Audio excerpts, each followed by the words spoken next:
다음으로는 오늘 토론회를 주최하신 정우준 의원님의 환영사를 듣도록 하겠습니다. 정우준 의원님은 서울 중구 국회의원으로서 국회 미래창조과학 방송통신위원 위원이시고 현재 새정치민주연합의 전국 청년위원장을 역임하고 계십니다. 큰 박수로 모시겠습니다.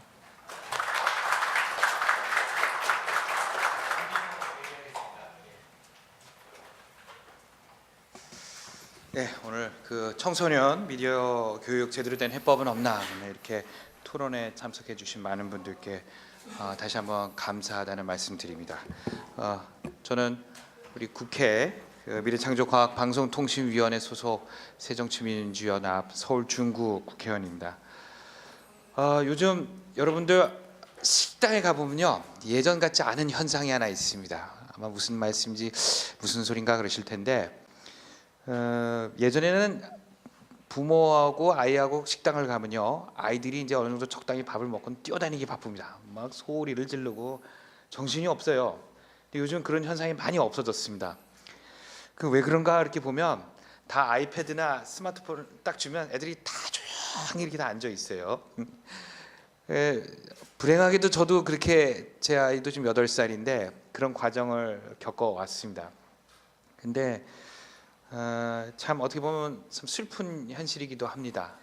그리고 아이들이 이렇게 빨리 어떤 디바이스와 친숙해진다는 건 좋은데 거기에 완전 종속이 돼버리는 그런 사태가 일어납니다. 그래서 어떻게 보면은 아이들끼리 축구도 하고 뛰어놀고 정말 자기의 어떤 자아를 다 뿜어내야 될 판에 완전히 아까 그냥 스마트폰에 다 그냥 박혀 있는 이 참 안타까움이 있고, 또 여러분들 이미 많이 알고 계시지만 청소년들, 아니면 제가 알기는 많은 우리 대학생들이 그렇지만 만나서도요, 앞에 앉아 있는데도 대화를 안 하고 카톡으로 얘기를 한답니다. 그게 참, 그래야 더 뭔가 대화가 되는 것 같고, 그게 본인의 어떤 그 정확한 의사전달이 정확하게 된다고 생각하는 그런 심리가 있는 것 같습니다.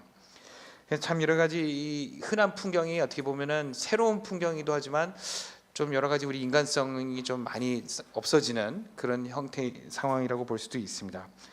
최근에 한 초등학교를 보니까요, 문자나 카톡, 카카오 스토리 등의 메신저를 사용 금지하는 가정통신문을 발송하기도 했답니다. 왜냐하면은 이 스마트폰이 학교 폭력으로 이어질 가능성이 높다 이렇게 생각돼서 이것을 많이 규제를 하는데, 정부의 정책 또한 이 스마트폰 중독에 대한 심각성이나 음란물 차단과 같은 사실 이런 규제로만 일변도로 돼 있는 것이 안타깝습니다. 그래서 과연 이 규제와 차단이라는 정책 수단만이 올바른 미디어 교육인가라는, 또 올바른 교육의 해법인가라는 또 여러 가지 생각과 의구심도 듭니다.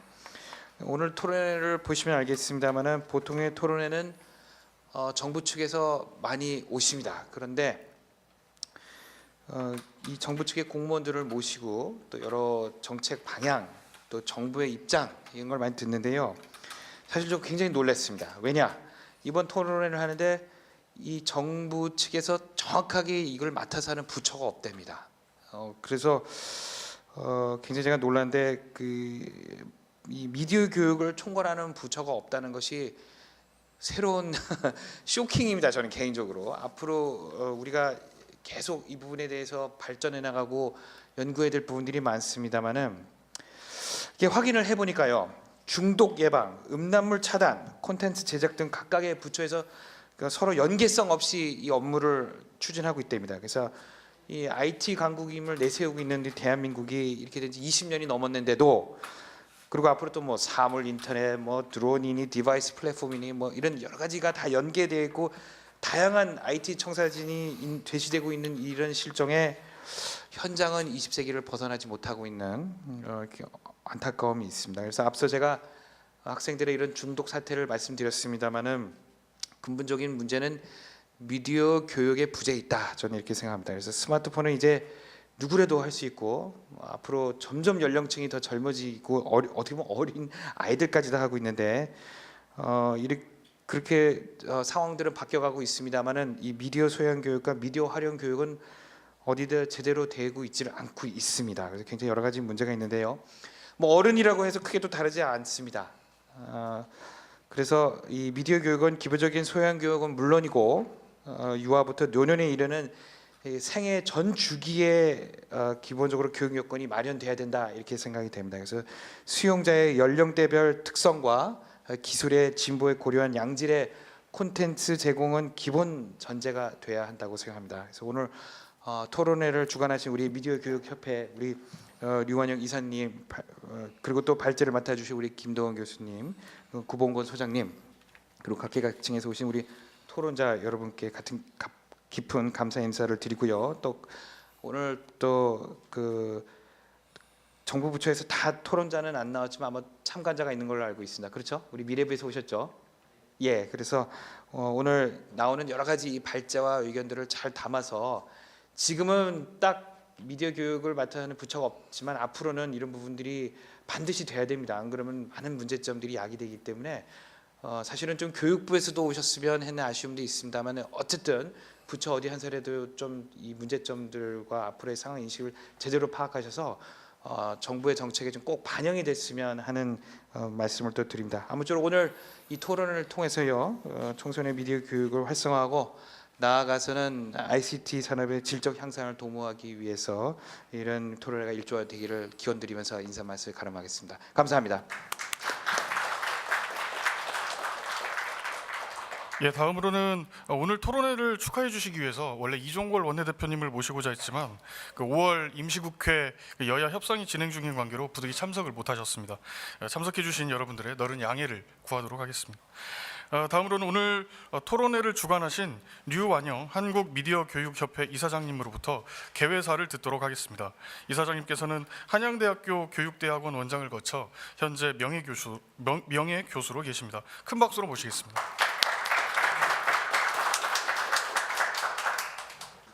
청소년 미디어 교육 정책 토론회에 참석해 주신 여러분들께 깊은 감사를 드립니다. 더욱이 민의를 대변하는 국회에서 토론회를 갖게 되어 영광스럽고 자랑스러운 마음이 듭니다. 이 자리를 위해 애써주신 정호준 국회의원님과 의원실 관계자분들에게도 고맙다는 말씀을 드립니다. 여러분들도 잘 아시다시피 미디어란 인간과 인간 간의 통신을 도와주는 중간 도구라고 말할 수 있습니다. 공동체 생활을 하는 인간에게 있어서 통신은 삶의 불가결한 요소가 되었으며 어찌 보면 미디어는 인류의 시작과 더불어 발전해 왔다고도 할 것입니다. 그러나 지식 정보가 중요한 자원이 되는 현대 정보 사회에서는 그 역할과 기능이 더욱 커지고 다양화되어 우리 삶의 중심이 되어버렸습니다. 우리의 삶에서 필요한 지식, 기능, 태도 등은 실제 생활에서 부딪히며 겪는 직접적 경험을 통해서도 획득하지만 여러 가지 미디어를 통한 간접적 경험을 통해 대부분 획득하게 됩니다. 각자의 역할이 분업화되고 학교라는 제도가 생김으로써 교육의 수단으로서 미디어의 역할은 부지불식간에 교육의 중심의 자리를 차지하게 되었습니다. 그러나 이 같은 미디어의 보편화는 어쩔 수 없는 일이기도 하지만 이의 오용은 우리 인간에게 지적, 정의적, 운동 기능적인 측면에서 많은 폐해를 낳고 있습니다. 스마트폰 중독, 각종 손기능의 결여, 지적 기능이 미발달, 미분화 이런 것 등이 그 대표적인 예라고 할 수 있을 것입니다. 또한 이들 매체를 적극적으로 활용하지 못해 우리 인간의 재반 능력을 신장시키는 데 한계로 작용하고 있습니다. 따라서 저희 한국미디어교육협회에서는 미디어 교육의 현황을 진솔하게 진단하고 그 문제점을 해결하기 위해 노력하고자 합니다.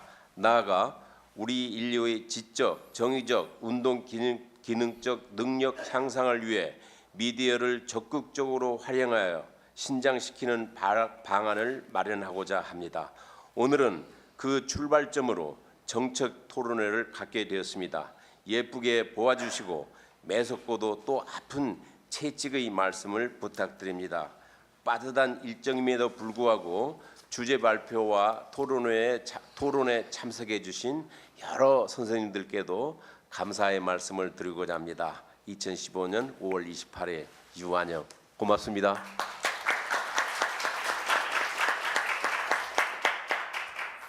자, 그러면 본 토론회 진행을 전은화 교수님께 넘기도록 하겠습니다.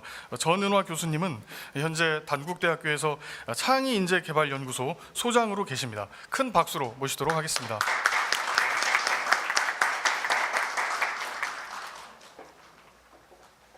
안녕하십니까. 방금 소개받은 단국대학교 전은화입니다.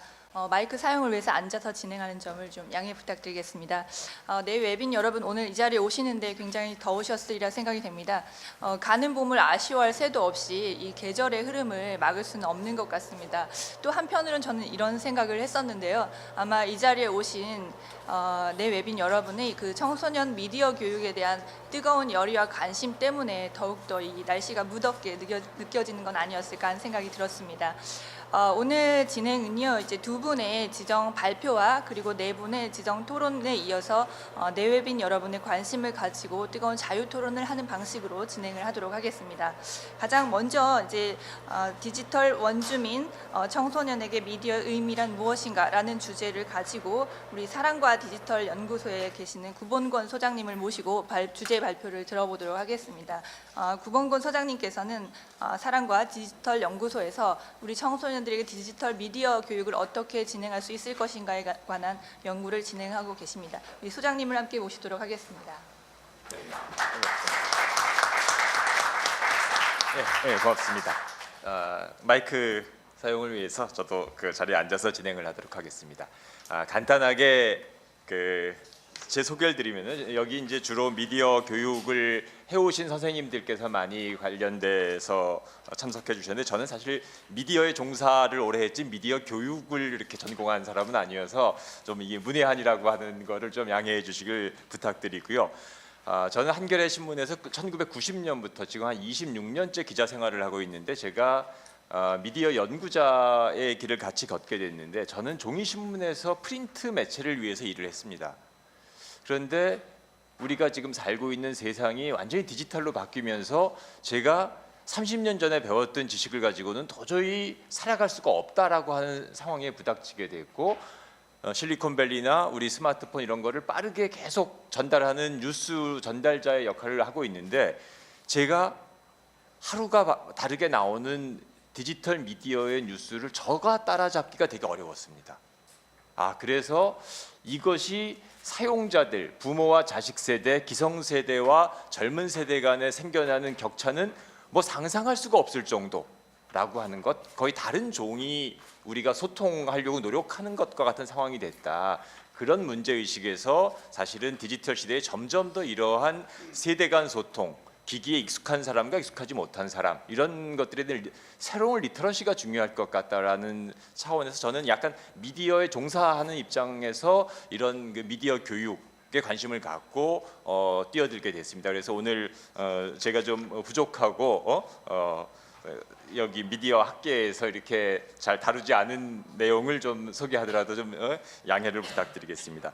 저는 그래서 오늘 먼저 미디어 교육이라고 하는 게 무엇을 대상으로 해야 되는가, 어떤 문제의식에서 출발해야 되는가에 대해서 좀 개괄적인 말씀을 드리고, 제가 미디어에 종사하는 사람으로서, 미디어에 친숙한 사람으로서 미디어라고 하는 건 이러한 특성이 있다. 우리가 스스로 미디어에 대해서 잘 알지 못한 상태에서 부모니까 자식한테 가르쳐야 된다, 교사니까 학생들한테 가르쳐야 한다라고 하는 강박과 의무만 가지고는 사실 되게 어려운 일이다라고 하는 거를 먼저 조금 말씀드리고 싶습니다.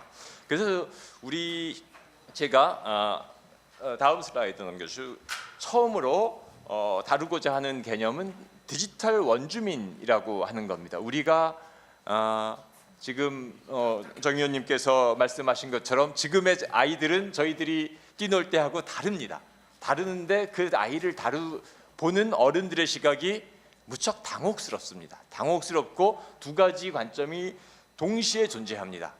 얘들은 정말로 뛰어난 신인류다. 우리같이 아날로그에 익숙한 사람들이 배우고 따라잡고 저희들을 이해하려고 해야 된다라고 하는 하나의 강한 지향이 있고요. 또 하나의 지향은 쟤들은 여전히 어린애인데 어린애들이 위험하고 무서운 기기를 갖고 있기 때문에 그걸 아는 부모와 교사, 기성사회가 잘 지도하고 이끌어야만 된다라고 하는 또 하나의 교육적 관점을 갖고 있습니다. 거기에 가장 대표적인 개념이 이제 디지털 네이티브, 디지털 원주민. 날 때부터 지금 아이들은 스마트폰이 있고 태블릿이 있고 컴퓨터가 있고 SNS가 있으니까는 우리가 편지질을 하고 유선 전화를 통해서 친구 바꿔주세요라고 했었던 것과는 아주 원초적인 경험부터 다르게 형성된 다른 인류라고 하는 그런 걸 설명하기 위해서 만들어낸 개념이 디지털 네이티브입니다. 그래서 이 디지털 네이티브라는 개념은 2001년 미국의 교육학자 마크 프렌스키가 디지털 네이티브 앤 디지털 이미그런츠, 디지털 원주민, 디지털 이민자라고 하는 논문을 통해서 처음 배치시키면서 이렇게 본격 쓰인 걸로 우리한테 알려져 있습니다. 프렌스키가 했던 말은 오늘날 학생들은 모두 컴퓨터, 게임, 인터넷의 디지털 언어를 구사하는 원어민이기 때문에 우리가 디지털 네이티브라고 불러야 한다. 앞세대와는 근본적으로 다른 방식으로 생각을 하고 정보를 처리한다라고 규정을 했습니다. 이 말은 사실은 이전부터 있어 왔습니다. 미국의 정보인권 단체인 전자 프론티어 재단이라고 하는 데서 존 페리 벨로우라고 하는 사람이 사이버 세상에 대한 아주 이상적인 그림을 제시하면서 사이버 독립 선언서라고 하는 것을 발표했습니다. 그때 사이버 세상은 기존에 우리가 사는 실제 세계와는 완전히 다른 곳이다.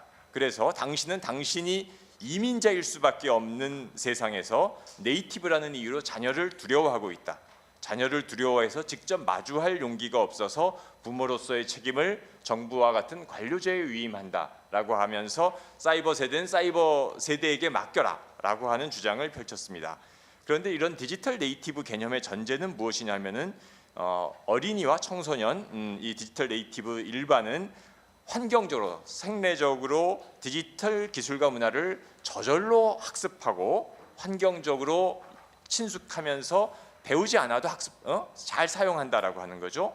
그래서 디지털 세상은 원주민과 이주민이라고 하는 아주 다른 두 종류의 사람으로 구성되어 있다라고 하는 게 이 디지털 원주민의 개념입니다. 하지만 이것은 무척 단순하고 위험한 접근법이라고 말씀드리고 싶습니다. 왜냐하면 부정확한 인식을 하고 있기 때문입니다. 앞서 말씀드린 것처럼 디지털 세대를 바라보는 것은 두 가지 세대가 있습니다. 역사상 가장 똑똑한 세대다라고 바라보는 시각, 우리나라에도 번역이 돼서 있습니다. 디지털 네이티브라고 돈 탭스콧이라고 하는 사람의 책, 또 그리고 클레이 셔키 많아지면 달라진다, 뭐 인지잉여 이런 책들을 발표한 사람인데 이 사람들이 가장 디지털 세대를 긍정적으로 바라보는 관점을 대표하고 있습니다. 새로운 세대의 능력을 우리는 따라잡아야 되고 우리가 날마다 쏟아지는 뉴스 조금이라도 더 빨리 디지털 기기를 배워서 더 많은 기회를 얻어야 한다라고 하는 주장에는 바로 이런 근거가 깔려 있습니다. 더 기술에 의존해서 그것을 잘 활용해야 한다. 그리고 디지털 기술을 그래서 교육에도 전자교과서라든지 온라인 교육이라든지 이런 데도 더욱더 활용을 해야 된다라고 하는 입장입니다. 한편 디지털 세대는 가장 멍청한 세대다. 역사상 이런 관점을 표방하는 학자들도 있습니다. 미국 에머리 대학 영문학 교수인 마크 바월라인이라고 하는 사람은 The Dumbest Generation이라고 하는 가장 멍청한 세대라고 하는 책을 썼는데 최근 우리나라에도 번역이 됐습니다. 그리고 니콜러스 카라고 하는 미디어 학자는 생각하지 않는 사람들이라고 하는 책을 내서 많이 우리나라에서도 화제가 됐죠. 이 접근법은 디지털 세대가 중독에 빠져 있다. 그렇기 때문에 디지털 중독을 치유해야 되고 거기에 대해서 교사와 부모가 계몽적이고 규제적으로 접근을 해야만 한다.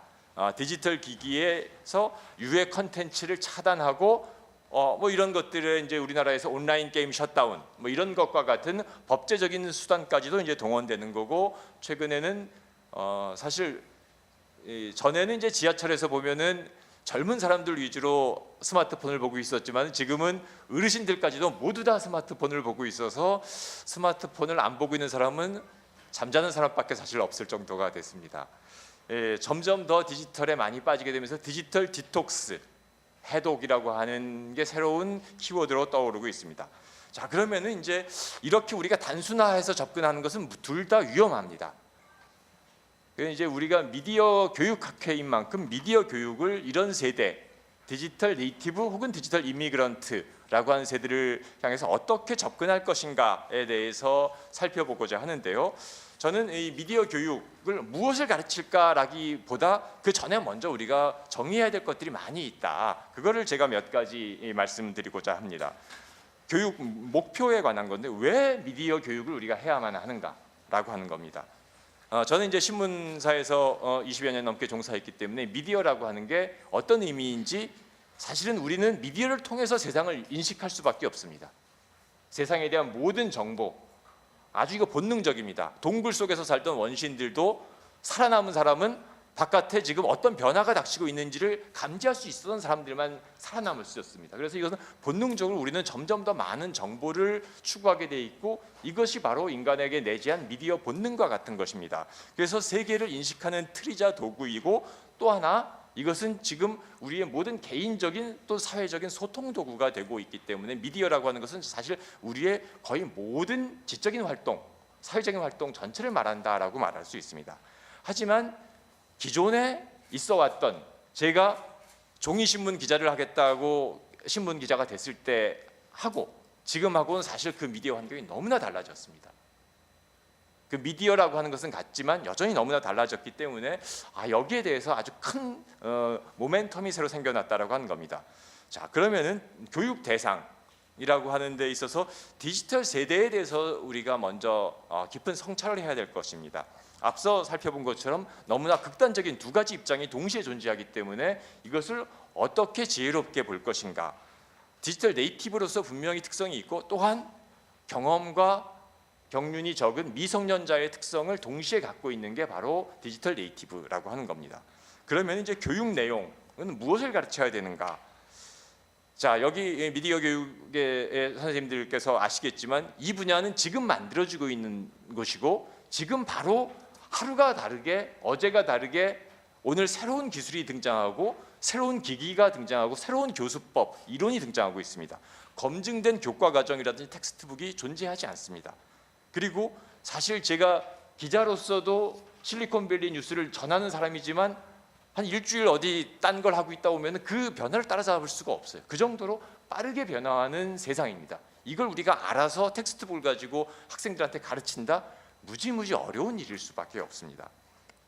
당연히 여기에 대한 심층적인 추정 연구, 코호트 연구, 정설 뭐 이런 것들이 있기 어려운 영역입니다. 교수 방법에 문제가 있습니다. 누가 어떤 방식으로 또한 가르칠 것인가. 당연히 앞서 살핀 것처럼 전문가라고 하는 것이 없는 영역이고 전문가가 없고 가르칠 사람에 대한 교육, 교사 교육에 대한 것이 제대로 있지 못한 영역입니다. 너무 지금 급하게 만들어지고 형성되고 있는 부분입니다. 그럼 이걸 언제 가르쳐야 하고 정규 교육과 과정에 또 넣을 수 있는 것인가? 뭐 이런 고민들이 있습니다. 자, 다음 슬라이드에서는 기존 미디어와 디지털 미디어의 차이를 간단하게 말씀을 드리겠습니다. 이건 선생님들께서 다 아시는 얘기입니다. 자, 스마트폰이라고 하는 것은 역사상 최단 기간에 대중화된 미디어 기기입니다. 지난해 스마트폰이 한 84% 가구에 보급됐다라고 하는데 지금 더 높았겠죠. 이미 PC보다도 더 많은 보급률을 갖고 있습니다. PC는 없어도 다 스마트폰은 집집마다 있는 세상이 된 거죠.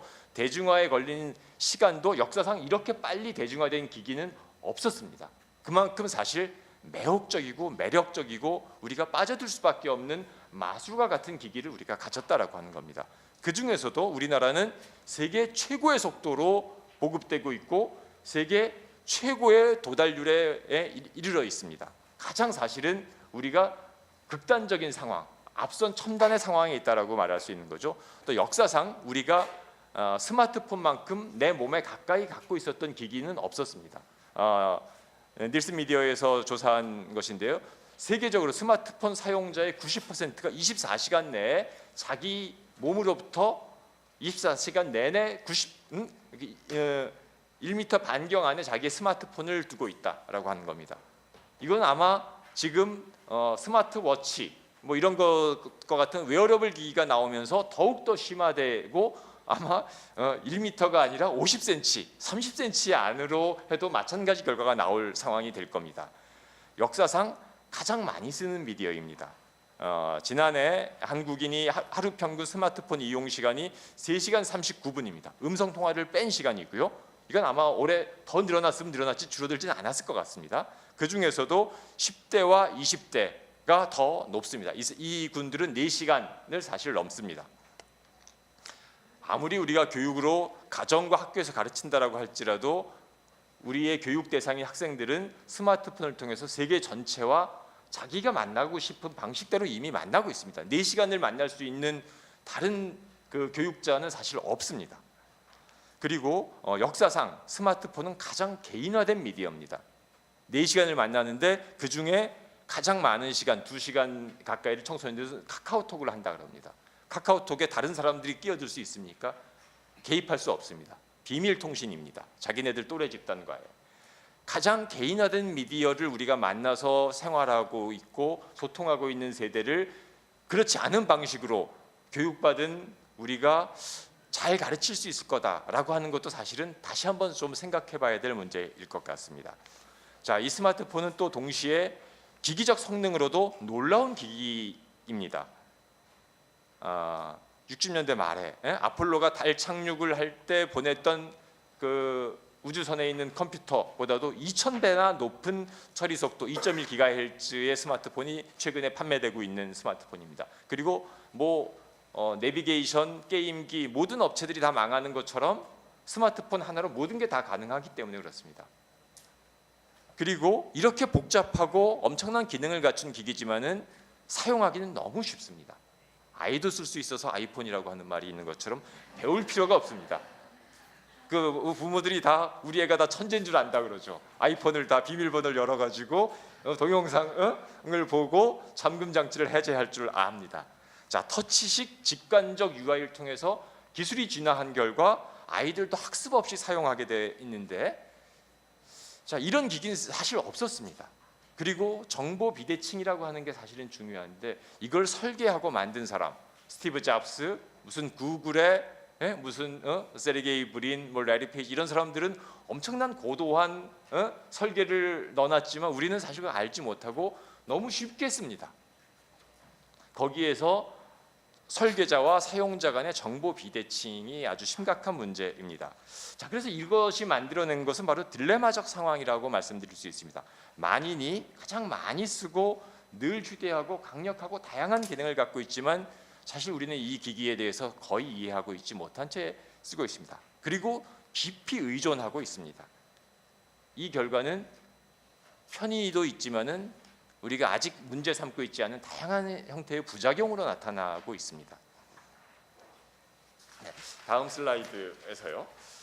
그래서 미디어 교육이 어려운 겁니다.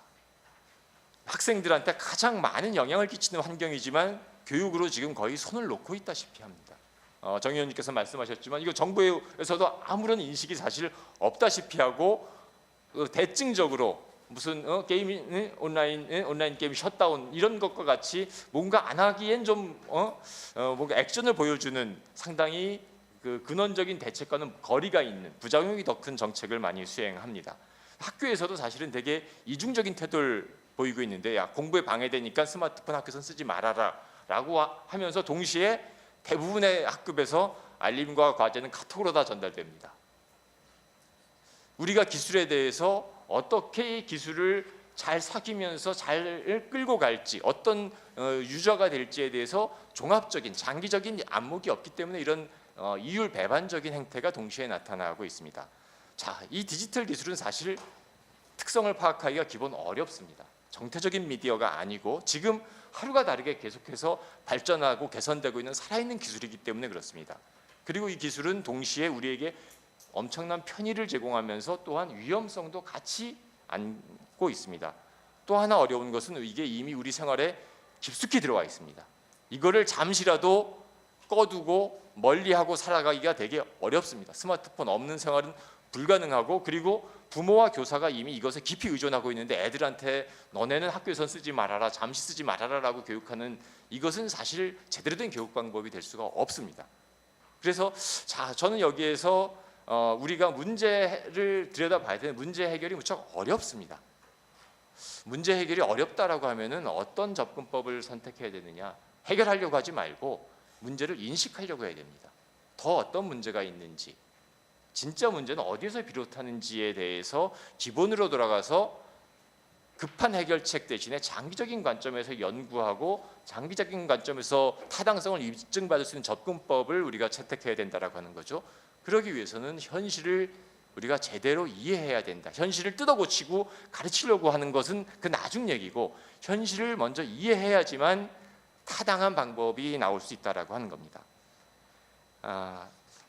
한국적 특수성에 대해서 여기 뭐 미디어 교육을 전공하신 선생님들께서는 잘 아시겠지만은 제가 좀 요약을 해봤습니다. 우리나라 사회는 미디어 교육이라는 게 사실 없는 나라입니다.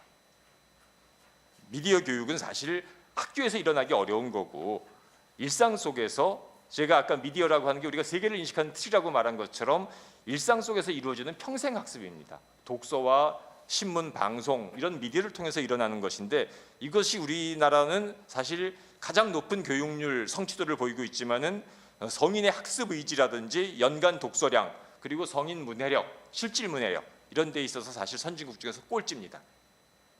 이것이 우리가 미디어 교육을 단순히 학생들에게 미디어 교육 교과 과정을 넣는 것만으로 해결될 수 없는 아주 중요한 배경입니다.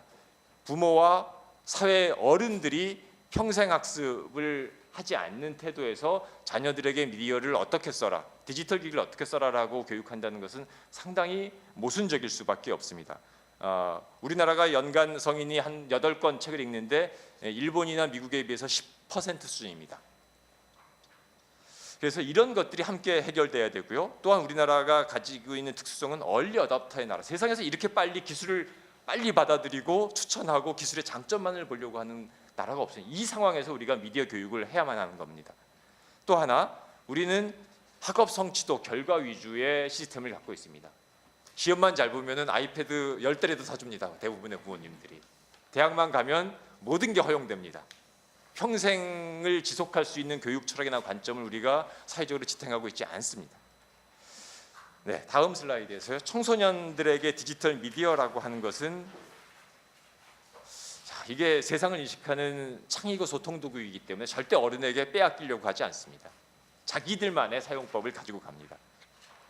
어른들이 스마트폰을 쓰는 거는 자기가 써왔던 거를 디지털로 바꾼 것들을 씁니다. 새로운 것들을 익히기 되게 어렵습니다. 텔레비로 봤던 거를 다시 이걸로 보고 편지를 썼던 거를 카톡으로 보낼 정도지, 여기에서 새롭게 뭘 창작한다든지 자기가 아날로그 시절에 해보지 않았던 거를 시도하는 경우 별로 없습니다. 그런데 날 때부터 이 기기를 부여받은 아이들은 다르죠. 그래서 어른들이 이해하는 방법과 다른 방법으로 쓴다라고 하는 것이고요. 또 하나, 아이들은 이것을 네트워크, 즉 세상으로 연결되는 도구입니다. 쌍방향적 기능을 이용해서 소비를 하지만 동시에 무척 생산을 많이 하고 관계를 맺는 용도로 씁니다. 다양한 기능을 정말로 다양하게 씁니다.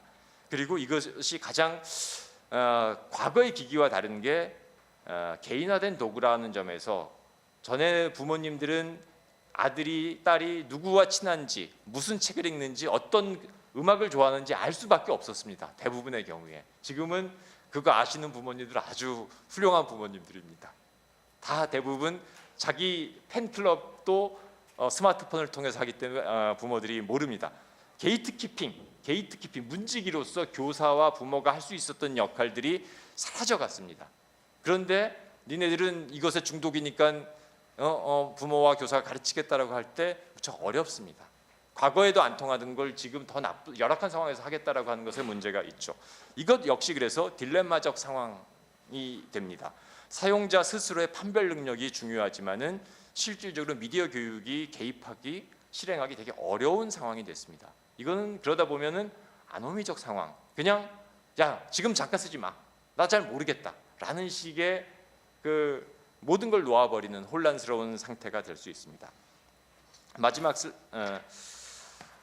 그리고 그 디지털기 청소년기의 특성에 대해서는 제목만 간단하게 말씀을 드리겠습니다. 많은 노출, 익숙한 사용, 그리고 디지털 기술, 청소년기에서 이제 가장 큰 특성 중에 하나가 디지털 기술의 장점은 알지만 파급 효과와 영향에 대해서 이해하기는 되게 어렵습니다. 이것은 경험과 트라이얼 앤 에러를 통해서만 사실을 학습할 수 있는 것입니다. 아이들은 여전히 디지털 기기를 잘 쓴다라고 하더라도 아이일 수밖에 없는 특성이 많은 점에 있기 때문에 그렇습니다. 그리고 이것은 경험하지 않고 학습하지 않고 저절로 절대 주어지지 않습니다. 그리고 앞으로 이 아이들은 사생활에 대한 이슈를 가지고 평생을 살아가야 됩니다. 우리가 다른 영역에서는 청소년기의 잘못들을 용인해주고 덮어주지만 디지털에 남은 것은 사실 평생 낙인처럼 지속된다라고 하는 것을 아이들은 잘 알지 못하고 부모들도 그걸 아는 사람들이 이렇게 많지 않습니다. 자, 그리고 이제 마지막 다음 슬라이드로 가서요. 우리가 이제 디지털 기술의 영향을 따지자면은 청소년들의 디지털 미디어 교육에 앞서서 성인들이 교육하고자 하는 분들이 디지털 기술에 대한 이해를 먼저 해야 된다. 지식의 구조가 완전히 바뀌었습니다. 과거의 아날로그 시절에 제한적인 정보가 선형적으로 제공되던 것하고 지금은 무한의 정보가 쌍방향적으로 온디맨드로 접근 가능한 이런 세상에 맞는 새로운 방법을 우리가 연구해야만 합니다. 그리고 그러다 보니까는 인지 구조와 사고 구조 또한 사실 변화하고 있습니다. 멀티태스킹이라든지 그리고 우리가 더 이상 암기한다든지 이런 것들이 다 환경이 바뀌고 있습니다. 새로운 방식의 정보 처리에 맞는 교육 방법을 생각해야 됩니다. 그리고 인간 관계와 사회생활 또한 완전히 달라졌습니다. 과거의 대면 접촉에서 지금은 다 사이버상의 미팅으로 가능합니다. 자, 여기에서 우리가 네이티브, 디지털 네이티브라고 하는데 네이티브라고 하는 네이티브 스피커, 원어민이라고 하는 것도 저절로 나는 건 아닙니다. 날 때부터 양육 과정에서 엄마나 아빠, 할머니 엄청나게 옹알이를 시키면서 방송을 틀어놓고 엄청난 환경에 노출되어서 비로소 자연스러운 언어를 습득하는 겁니다. 우리는 디지털 네이티브에게 걔들은 날 때부터 그렇다라고 방치해서는 안 되는 겁니다. 우리가 자기의 모국어를 가르칠 때 정성을 다해서 가르칩니다. 그런 것처럼 디지털 미디어 교육을 디지털 네이티브에게 하자면은 사실 어른들이 성인들이 디지털 리터러시에 대한 아주 새로운 관점을 가지고 스스로 학습을 먼저 해야만 한다. 그것이 필요하다. 1962년에 마샬 맥루언이 구텐베르크 갤럭시라고 하는 책을 내서 이렇게 말을 했습니다. 라디오, TV 같은 전자매체가 나오면서 활자 위주의 문자 위주의 구텐베르크가 만든 세상, 은하계는 끝났다.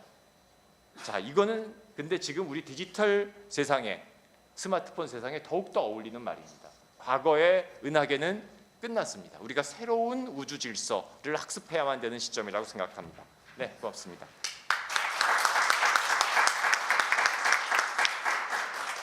네, 우리 구봉건 소장님께서는 미디어의 일선에서 계시는 입장에서 우리 새로운 디지털 세대를 살아가는 그런 우리 기성세대와 새로운 세대 간의 그런 차이점에 대해서 설명을 해주셨는데요. 굉장히 개인적인 입장에서는 이제 학부모 입장에서 가장 우리나라에서 무섭다는 중2를 키우는 학부모 입장에서 굉장히 끔찍한 마음이 들었습니다. 오히려 저희가 이 디지털 네이티브들이 두려워서 관료적인 입장에서 그들을 통제하고 사용하지 못하도록 통제하는 것은 아닌가 이런 생각이 들었습니다. 소장님께서는 미디어 교육 자체에 대해서 논하기 이전에 어떻게 교육할 것인가, 무엇을 가르칠 것인가, 또는 누구를 가르칠 것이고 어떤 내용을 교육적 내용으로 담을 것인가 하는 것에 대해서 새로운 통찰이 필요할 것이다 이런 말씀을 해주셨습니다. 이러한 통찰에 대한 해답으로 우리 김도원 교수님께서 좀 답을 주시지 않을까 하는 생각이 듭니다. 우리 김도원 교수님께서는 진주교육대학교에서 새로운 청소년들을 양육하고 육성하는 일들을 담당하고 계시기 때문에 새로운 세대를 가르치는 그런 교사들에게 필요한 그런 스마트 시대 미디어 교육의 변화와 과제라는 주제를 가지고 주제 발표를 해주시겠습니다. 우리 김도원 교수님을 박수로 맞이해 주시기 바라겠습니다. 예, 소개받은 진주교대 김도원입니다. 저는 서서 강의하는 게 익숙해서 그런지 앉아서 하는 것보다 서서 하는 게 편해서 서서 하도록 하겠습니다. 또 서서 해야 빨리 끝낼 수 있을 것 같습니다.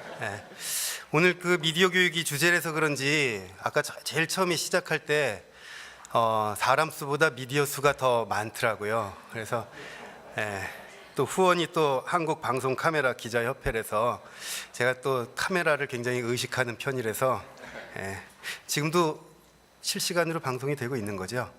예. 또 여기 나와서 또 언론에 또 타고요. 오늘 우리 이 정책 포럼의 주제가 청소년 미디어 교육 제대로 된 해법은 없나입니다. 사실 이 자리에 나오려면 해법을 가지고 나와야 되는데 저도 제 머릿속에 미디어 교육에 대한 문제의식만 잔뜩 가지고 나왔습니다. 그런데 이 해법은 아까 정 의원님이 처음에 말씀하셨던데 좀 단서를 우리가 좀 찾아볼 수도 있을 것 같습니다. 지금 정부 어느 기관에도 사실 이 미디어 교육을 정면에서 다루는 기구가 없다. 사실 오늘 제 마지막의 결론도 사실은 그러한 내용입니다. 우리 교육의 주체들이 이 미디어를 접하는 게 사실은 지금까지 교육의 도구로서만 바라봤지 교육의 목적, 교육의 대상으로 미디어를 바라보지는 않았습니다. 그래서 우리 교육부 산하에도 한국교육학술정보원이 있습니다. 이곳에서 테크놀로지와 미디어를 정면으로 다루고 있습니다. 사실 우리 유한영 교수님도 과거 교육개발원 시절에 그 센터의 일을 맡으시기도 하셨었죠. 근데 이 기관은 사실은 미디어를 어떻게 교육적 도구로서, 수업적 도구로서 활용할 것인가를 연구할 뿐이시지 이 미디어를 어떻게 교육의 대상으로, 교육의 목적으로 우리 아이들에게 미디어를 어떻게 가르칠 것인가에 대한 연구는 사실은 부진하다는 게 사실입니다. 그래서 오늘 저의 사실은 메시지는 이 우리가 미디어를 더 이상 이제 교육의 도구로서가 아니라 교육의 대상으로, 목적으로 어떻게 더 깊게 고민할 것인가, 이러한 좀 문제 제기를 좀 드리고 싶습니다. 제가 여기서 컨트롤해 주시는 건가요? 제가 할 수는 없는 거죠. 예.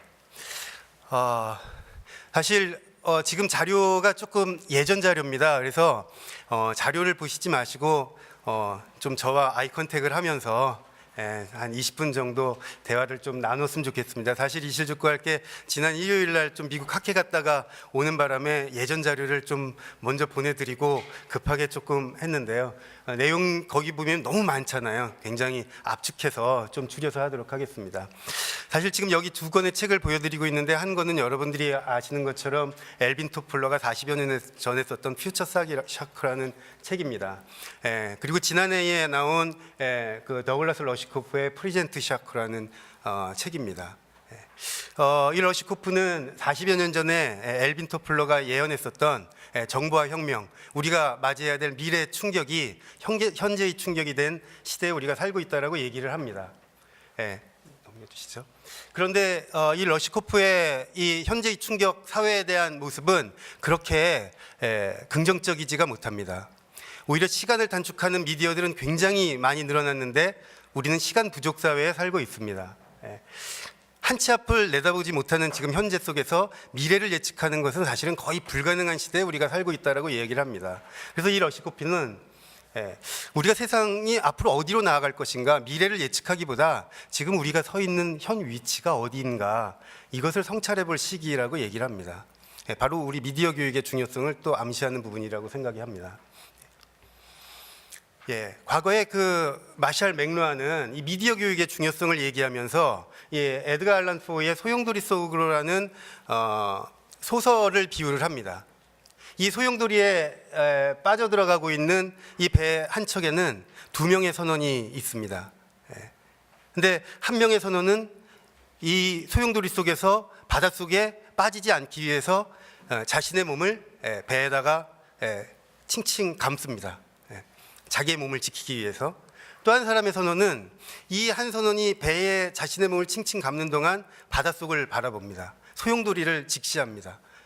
그런데 이 소용돌이를 보고 나서 이 사람은 아주 뱃속에 있는 가장 가벼운 부표 같은 것에 자신의 몸을 감고 바닷속으로 뛰어듭니다.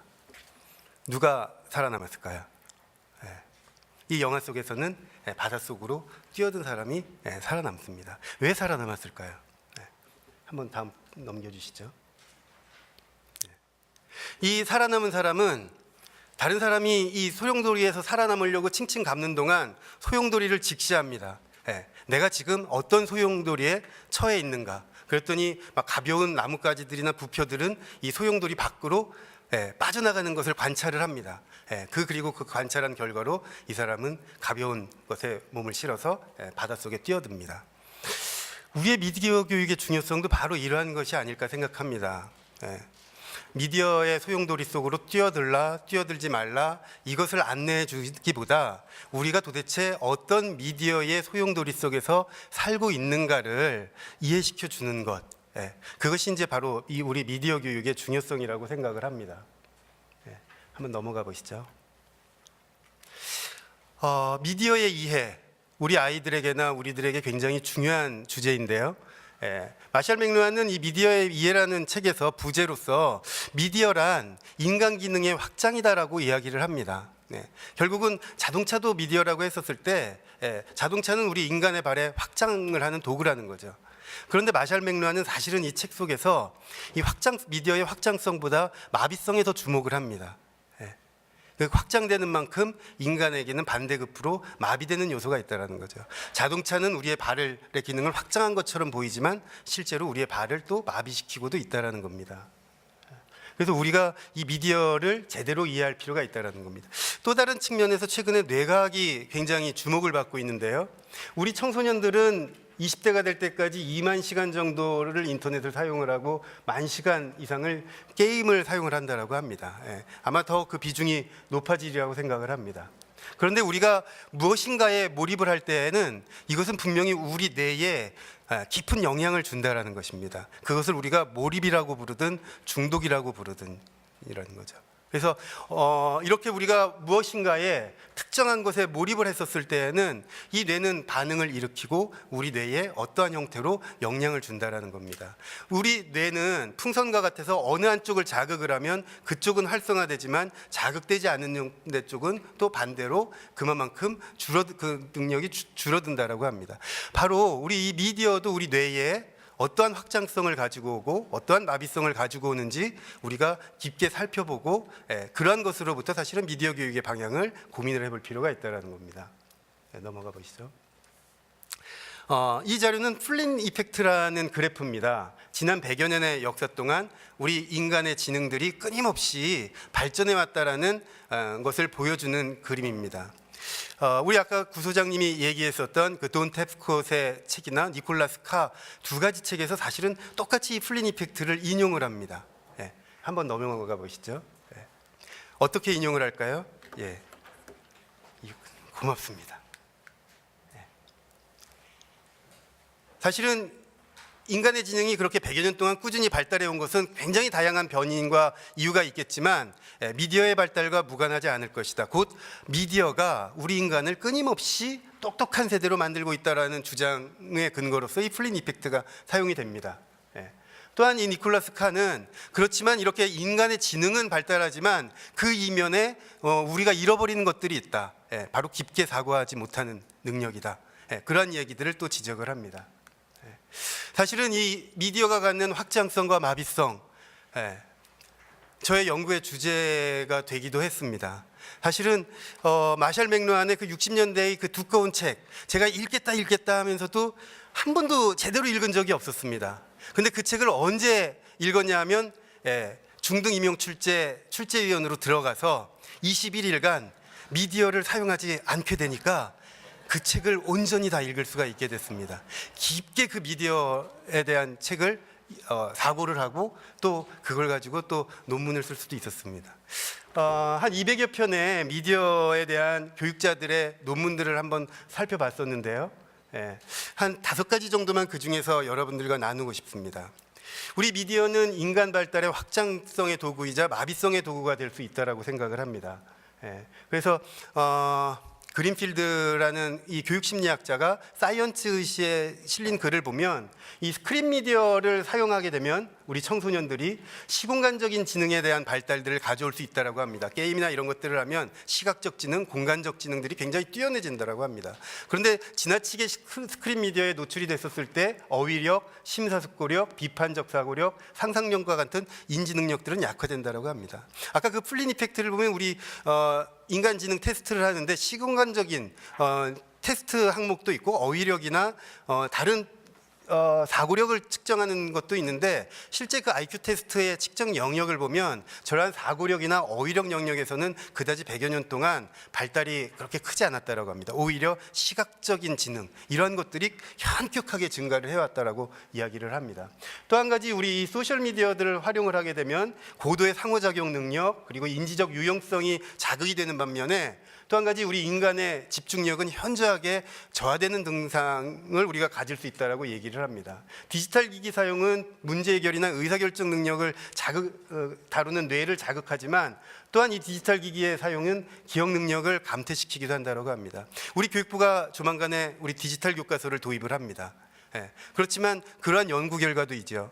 서책형 교과서로 책을 읽었을 때보다 디지털 교과서로 책을 읽었을 때 일주일 후에 그 회상력을 테스트해 보면 서책이 훨씬 더 기억을 많이 한다라고 합니다. 그래서 우리가 이러한 부분들의 양면성들을 좀 심사숙고해 볼 필요가 있겠습니다. 두 번째로는 자아 정체성의 확장성과 마비성입니다. 우리 이 미디어에 노출되는 청소년들의 정체성에 대한 문제들 굉장히 많이 고민을 합니다. 그래서 우리 마비성 먼저 살펴보면 과거에 FTAD라는 용어가 있었죠. 저 뭐였죠? 페이스북, 트위터, 에딕티드 디지즈. 그래서 하루라도 페이스북과 트위터에 접속하지 않으면 불안한 증세. 왜 그럴까요? 사실은 끊임없이 자신의 정체성을 상대방의 글이나 반응을 통해서 확인하고 싶어 합니다. 어떻게 보면 그것이 중독의 원인이기도 합니다. 그래서 우리가 타인의 지각과 반응에 의존적인 왜곡된 자아 정체성에 대한 염려들을 합니다. 그렇지만 또 한 가지 이 소셜 미디어는 교육적으로 굉장히 중요한 연습의 장이기도 합니다. 사실은 이 사회적 관계성을 연습해 볼 수 있는 장이기도 하고요. 그 속에서 자아 정체성을 형성하는 연습의 장이기도 합니다. 왜냐하면 학습의 본질은 지식 습득뿐만이 아니라 공동체에 어떻게 소속해 나가고 그 안에서 자아 정체성을 형성하는 것이 바로 학습의 본질이기 때문이기도 합니다.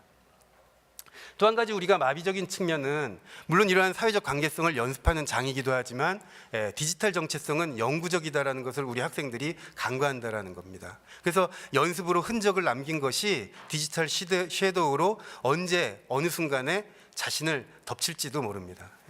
오늘 여기 정호준 의원님 계시는데 미국 유학 시절에 어떤 글들을 쓰셨는지 인터넷에 지금은 나타나지 않지만 정호준 의원님이 장관이 되시거나 이럴 때 언제 나타나서 그것이 자신의 영향을 줄 수 있죠. 우리가 어린 시절부터 이 디지털 섀도우, 자신이 디지털에 남기는 흔적들 이것의 중요성들을 사실은 미리 교육을 시킬 필요가 있습니다. 리터러시의 확장성과 마비성 중요한 문제입니다. 사실 마빈적인 측면부터 우리가 살펴보면 언어적 작업 능력들을 굉장히 약화시킬 것들을 걱정을 합니다. 특히 논리적 글쓰기 능력을 약화시킬 것들을 걱정을 합니다. 트위터나 페이스북을 쓰면서 인간 담론이 말살될 것이라는 걱정들을 합니다. 누구죠? 진중권 씨는 그래서 트위터 안 쓴다고 했죠. 140자에는 안에는 내 생각을 도저히 얘기할 수 없겠다. 자꾸 왜곡된다. 그죠? 근데 어떻게 보면 진중권 씨에게 요구되는 것은 마이크로 방식의 글쓰기 역량일지도 모릅니다. 왜냐하면 세상 사람들은 오히려 마이크로 방식의 소통을 더 지금 친숙하게 여길 수 있기 때문입니다. 사실은 이 리터러시의 표준이나 리터러시의 기준도 시대가 바뀌면서 달라질지 모른다라는 겁니다. 그리고 텍스트에 묶여졌었던 이 리터러시의 영역이 시각적인 리터러시, 영상적인 리터러시의 형태로 어떻게 보면 표현 방식이 해방되었다라고 보는 학자들도 있다라는 것입니다. 인터넷에서의 글 읽기를 F형이라고 합니다. 이렇게 쭉 읽어나가는 게 아니라 한 번 읽고 쭉 내리고 한 번 읽고 쭉 내리고 사실은 이것도 양면적인 속성을 가지고 있다는 것이죠. 어떤 학자들은 전통적인 의미에서의 독서는 이미 죽었다라고 이야기를 하는가 하면 어떤 사람들은 이제 핵심 정보를 파악하는 영역이 더 중요해지기 때문에 F형 글 읽기는 오히려 우리가 습득하고 훈련해야 될 영역이다라고 얘기하기도 합니다. 학습 참여, 우리 학부모들이 트위터나 페이스북을 많이 쓰면 학업 성취도가 떨어질 것 걱정합니다. 연구 결과도 그것을 보여줍니다. 그래서 SNS의 사용 빈도가 높으면 사실은 학업 성취는 반비례한다라는 연구 결과들이 있습니다. 그런데 이것은 그냥 방치했었을 때의 경우죠. 사교적으로 이용하도록 아무런 지도가 없었을 때의 경우입니다. 이 트위터를 교육적인 도구로서 활용을 했었을 때에는 그 활용한 집단의 아이들이 훨씬 더 높은 학업 성취도를 보여준다라는 결과도 있습니다. 문제는 일상적 이용과 교육적 이용 간의 간극인데요. 사실은 이 교사가 이러한 현실에 개입할 의지가 없다라는 게 문제죠. 오히려 교사의 교육적 활용 의지가 없을 뿐더러요. 사교적 이용에 대한 지도의 개입 의지도 없습니다. 아까 우리 구소장님이 얘기한 것처럼 우리 아이들이 디지털 네이티브가 되면 될수록 저는 이제 교육대학원에서 교사들을 보면서 애써 자신이 디지털 네이티브가 아님을 강조하고 오히려 미디어 없이도 교육할 수 있다는 것을 점점 더 강조하는 교사 세대를 우리는 보게 됩니다. 어떻게 보면 미디어 교육 우리 청소년들에게 시킬 것이 아니라 교사에게 먼저 시켜야 될 것 같다는 생각도 많이 듭니다. 교육적 가치에 대해서도 양면성이 저는 있다라고 생각합니다. 많은 연구들은 SNS가 소외계층에게 교육적 기회를 확장시켜 줄 것이고 사회적 자본을 형성시켜 줄 것이다 이렇게 얘기하지만 또한 SNS는 다양성의 네트워크를 확대시켜 주는 것보다 그들만의 네트워크를 형성시켜 주는 동질성의 도구가 될 가능성도 있다라는 것들을 염려한다라는 겁니다. 그리고 또 많은 사람들이 이 소셜 미디어가 도래함으로써 민주주의적인 도구가 될 수도 있고 혁신의 도구가 될 수도 있을 거고 참여와 소통의 도구가 될 수도 있고 우리는 사실은 정치적으로 그런 것들을 많이 목도하기도 합니다. 그렇지만 또한 그 이면에는 어떠한 특정한 소셜미디어 기업의 획일화된 틀 내에서 우리의 소통이 통제될 가능성, 빅데이터의 시대가 빅브라더의 시대가 될 것에 대한 가능성에 대해서도 우리는 같이 고민을 해야 될 필요가 있다는 겁니다. 미디어 교육에 대한 우리의 인식과 관심, 주로 여러분들은 우리 지금 미디어 교육 어떻게 할 것인가, 어떤 해법을 가질 것인가, 결국은 우리의 인식과 관심의 문제입니다. 어떤 사람들은 미디어 교육 프로그램을 빨리 만들어서 시행을 해야 될 필요가 있겠다. 중독 예방 프로그램을 만들어야 될 것이다. 무엇인가를 프로그램을 만들어서 그것을 치료제로 보급을 해야 될 것이다라고 생각을 하는 분들도 있을 겁니다. 또 어떤 사람들은 도무지 우리 이 미디어 환경이 어떤 소용돌이에 처해 있는지조차 사실은 우리가 제대로 이해하고 있는가, 이해가 선행되어야 될 필요가 있겠다 이런 생각을 하는 사람도 있을 겁니다. 저는 우리 이 미디어 교육에 대한 인식과 관심은 세 가지로 나누어서 생각해 볼 수 있을 거다라는 생각이 듭니다. 첫 번째로는 도구적인 관심입니다. 아까 제일 서두에서 말씀드렸던 것처럼 이제는 교육부나 미래부가 사실 이 미디어를 교육적 도구로서만 생각할 것이 아니라 미디어 자체에 대한 교육 과정을 마련할 필요가 있겠다라는 것입니다.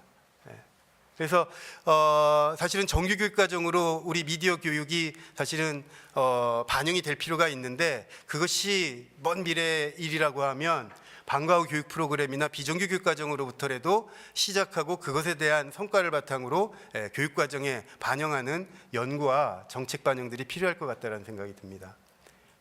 또 한 가지로는 교사 연수가 개선이 될 필요가 있다는 겁니다. 우리 현장에 있으면은 최근에 많은 교사들을 불러서 스마트 연수를 했습니다. 이 스마트폰이나 스마트 도구들을 사실은에 대한 연수들을 했는데 주로 그 교육 내용들이 뭐였냐면 구글 닥스 어떻게 사용하는지, 폰을 어떻게 사용하는지, 유튜브를 어떻게 편집해가지고 수업에 활용하는지, 대부분이 이 미디어를 수업 도구로 어떻게 활용할 것인가에 대한 것만이 스마트 연수였습니다. 전 스마트 연수라는 그 프로그램을 보면서 당연히 우리 학부모의 관심은 이 스마트 도구들을 교육의 수업 도구로 사용하는 것뿐만이 아니라 교사들이 이 스마트폰을 지나치게 사용하는 아이들을 어떻게 지도할 것인가가 스마트 연수의 중요한 주제로 다루리라 생각했는데 그 내용들은 거의 다루지 않는다라는 거죠. 사실 이 스마트 연수의 내용들을 연구하고 한 것이 아까 그 교육학술 정보원이기 때문입니다. 두 번째는 실천적인 관심입니다.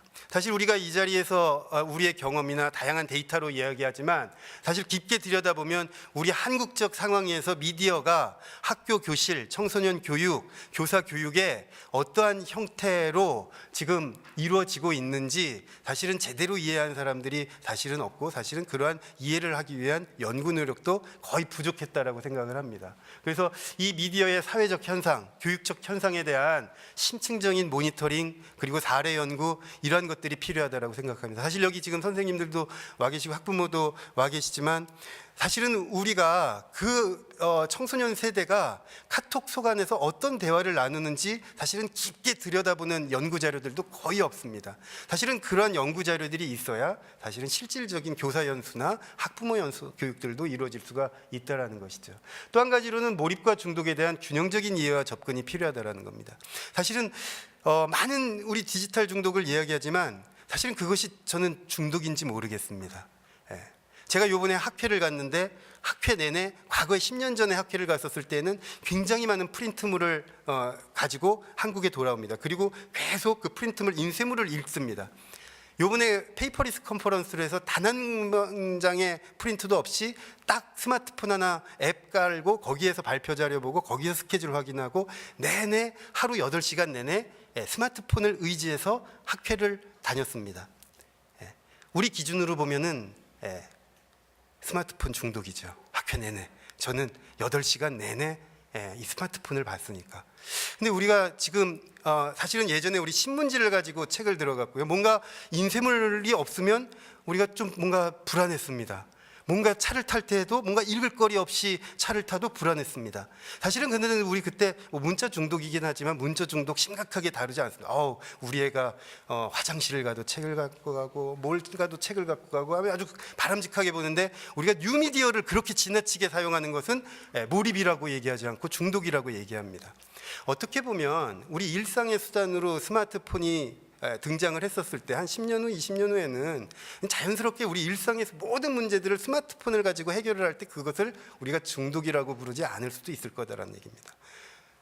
사실은 몰입과 중독에 대한 기준도 애매모호하고 무조건 많이 쓴다고 중독으로 물어붙여서도 이 문제는 해결이 될 것 같지가 않습니다. 그래서 이것에 대한 이해와 접근, 바로 실천적인 관심은 이해를 목적으로 한 우리의 관심들이 좀 필요해 볼 필요가 있다는 겁니다. 마지막으로는 비판적 변혁적 관심입니다.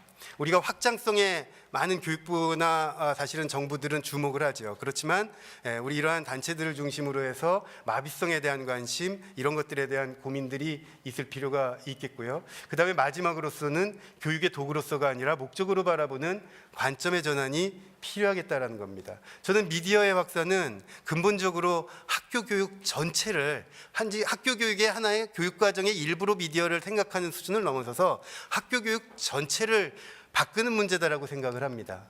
디스럽티브 체인지라는 거죠. 최근에 인도의 수가타 미트라 교수의 홀인더월 프로젝트 이런 것들이 많이 회자가 됩니다.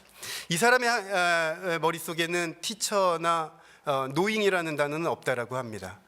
더 이상 학교가 노잉, 지식을 저장하는 것이 중심이 되어서는 안 된다라는 얘기입니다. 저는 마샬 맥루한이 얘기했었던 미디어가 메시지다 라는 의미를 다시 한번 생각해 볼 필요가 있다는 생각이 듭니다. 우리는 미디어보다 메시지를 더 중요시 여기는 사회에서 살아왔습니다. 그런데 맥루한은 그 시대의 미디어를 보면 메시지가 보인다라고 얘기를 했습니다.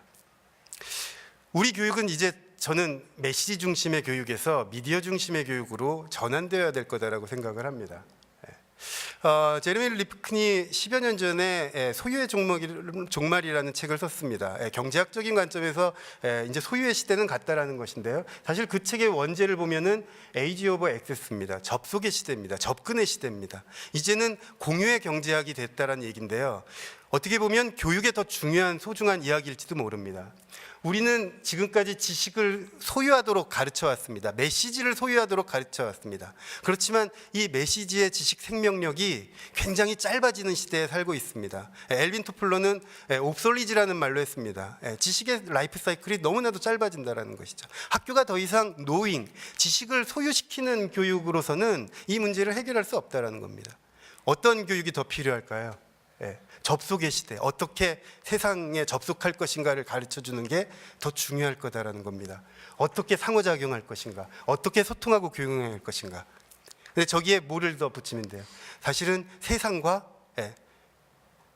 또 미디어를 통해서 어떻게 상호작용하고, 미디어를 통해서 어떻게 소통하고, 미디어를 통해서 어떻게 문제 해결을 할 것인가가 미디어에 담긴 메시지를 머리에 저장시키고 인출시키는 교육보다 훨씬 더 중요한 시대에 우리는 살고 있다는 것입니다. 그래서 오늘 이러한 문제의식들이 그것이 미래부가 됐던 교육부가 됐던 어떤 우리 지금 대한민국의 국회의사당에서 이러한 논의들을 하는데, 이러한 것들을 진지하게 이례적이 아니라 지속적으로 연구할 수 있는 기구나 이런 것들이 좀 마련이 시급히 되어졌으면 좋겠다는 바람 말씀드리면서 제 발제를 마치도록 하겠습니다.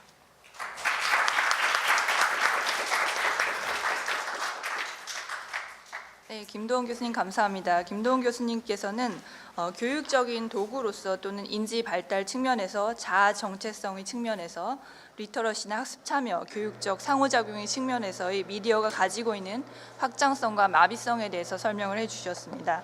우리 김도훈 교수님께서 말씀해주신 것처럼 미디어를 올바르게 사용한다고 하면 확장적인 측면에서 접근할 수 있을 것이고 그렇지 않으면 마비적인 측면이 더 많이 노출될 수 있을 것이라고 생각이 듭니다.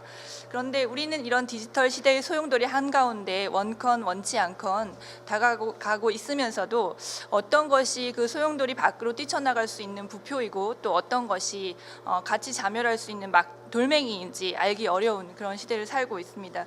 우리 구봉건 소장님께서 말씀하신 것처럼 우리는 미디어를 통해서 세상을 보고 있다고 말씀을 해주셨습니다. 그래서 긍정적인 측면에 많이 노출이 되면 그런 긍정적인 측면들이 좀 부각이 될 것이고 그렇지 않으면 그 반대의 경우가 생긴다고 생각이 듭니다.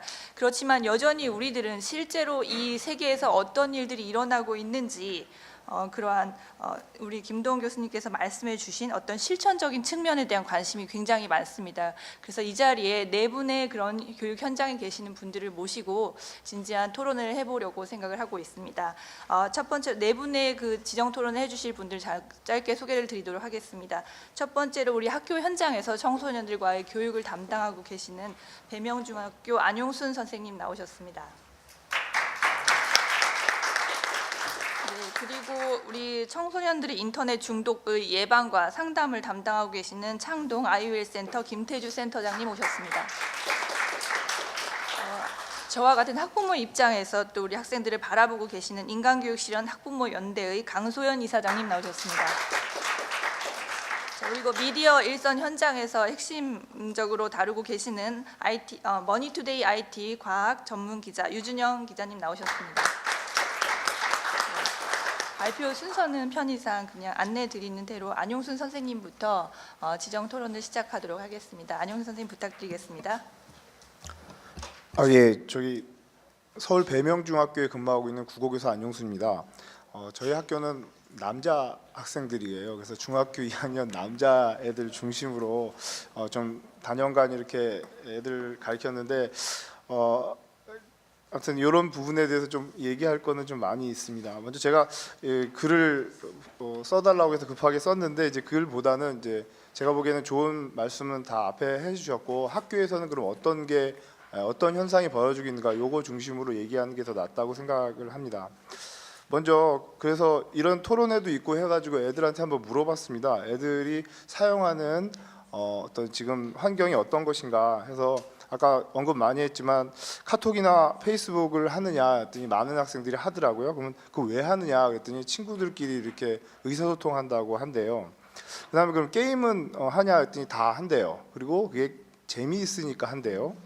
그다음에 영화나 애니메이션이나 웹툰을 본다고 하는데 그럼 왜 하냐 했더니 심심하기 때문에 한대요. 그래서 맨 마지막에 그럼 공부는 언제 하냐 그랬더니 선별적으로 한다고 하더라고요. 그러니까 요새 애들이 이제 그런 개념인 거예요. 그러니까 자기가 좋아하는 거 중심으로는 굉장히 빨려들 듯 하는데 외부에서 뭔가를 했을 때 자기의 동기가 확실하지 않으면은 접근을 아예 안 하거나 뭐 이런 거가 되는 거고 그래서 이런 부분들이 왜 생길까를 좀 고민했어요. 근데 그 이면에는 뭐가 있냐면 얘네들이 조금 외로워요. 그러니까 학생들이 조금 외롭습니다. 왜냐하면 이게 제가 이제 2011년 학생들하고 지금 2015년 학생들하고 약간 비교해 봤어요. 근데 2011년 학생들이 훨씬 더 소란스럽고 훨씬 더 뭔가 이렇게 교사에 대해서 반항하는 이런 게 좀 많았습니다. 물론 그때 이제 체벌도 없어지고 해서 그런 현상이 있는데 그리고 지금 학생들은 조금 그래도 좀 나아진 개념이 있어요. 근데 왜 그런가 했더니 물론 이제 이런 건 제 혼자의 어떤 개통 철학이긴 한데 2011년에 중학교 온 애들은 IMF 시대 애들이에요. 그래서 부모들이 이제 IMF를 맞고 어려워서 얘네들이 이제 키운 거는 이제 주니어 네이버라든가 야후꾸러기 같은 이런 인터넷 놀이기구들이나 학습기구들이 이 학생들을 키웠고 지금은 이제 좀 월드컵 세대라서 엄마들이 작게 낳고 또 성의 있게 좀 키운 애들이 이렇게 올라온 거예요. 물론 이제 엄마들 입장에서도 좀 다르게 해석될 수는 있지만 근데 이제 그거의 차이가 좀 벌어지고 있고 또 차이 쪽에서 이제 학교에서는 요새 이제 애들의 검사 같은 걸 많이 하는데 예전에는 뭐가 문제다 이런 검사를 많이 했는데 지금 이제 강점 검사를 해서 학생들이 어떤 강점을 가지고 있는가에 대한 검사를 하는데 그 중에 이제 얘네들이 좀 부족한 부분이 뭔가 했더니 예술성이 약간 부족하고요. 그러니까 그런 어떤 게임이라든가 이런 것 속에서 부족하고, 그다음에 약간 리더적인 어떤 소양이 좀 부족하다. 왜냐하면 혼자 많이 자랐기 때문에 남들을 이렇게 같이 지도하거나 뭐 이런 개념이 좀 많이 없었고, 그리고 굉장히 배려심 이런 것들이 좀 없다고 하더라고요. 그래서 앞에 얘기했던 이런 뭐 미디어 사용 거하고 이거 강점 조사하고 이렇게 비교해 보니까 애들이 서로 이제 소통하거나 남들에게 같이 이렇게 하는 것을 인터넷로만 되어 있거나, 물론 학교에서도 하긴 하는데 뭐 요새는 학교 폭력이라든가 이런 것이 나오는 것들이 다 어떤 인간 간의 어떤 관계가 좀 부족하거나 또 개인적으로 한정되는 것 때문에 많이 있어요.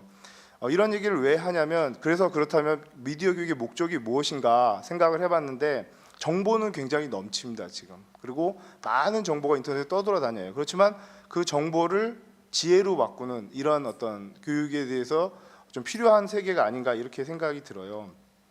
그리고 이제 제가 여기서 이제 그렇게 된다면 학교에서 미디어 환경은 이런데, 그러면 이 미디어를 사용할 때 학생들의 어떤 장점, 그 다음에 단점 이런 게 무엇인가를 좀 살펴봤는데요.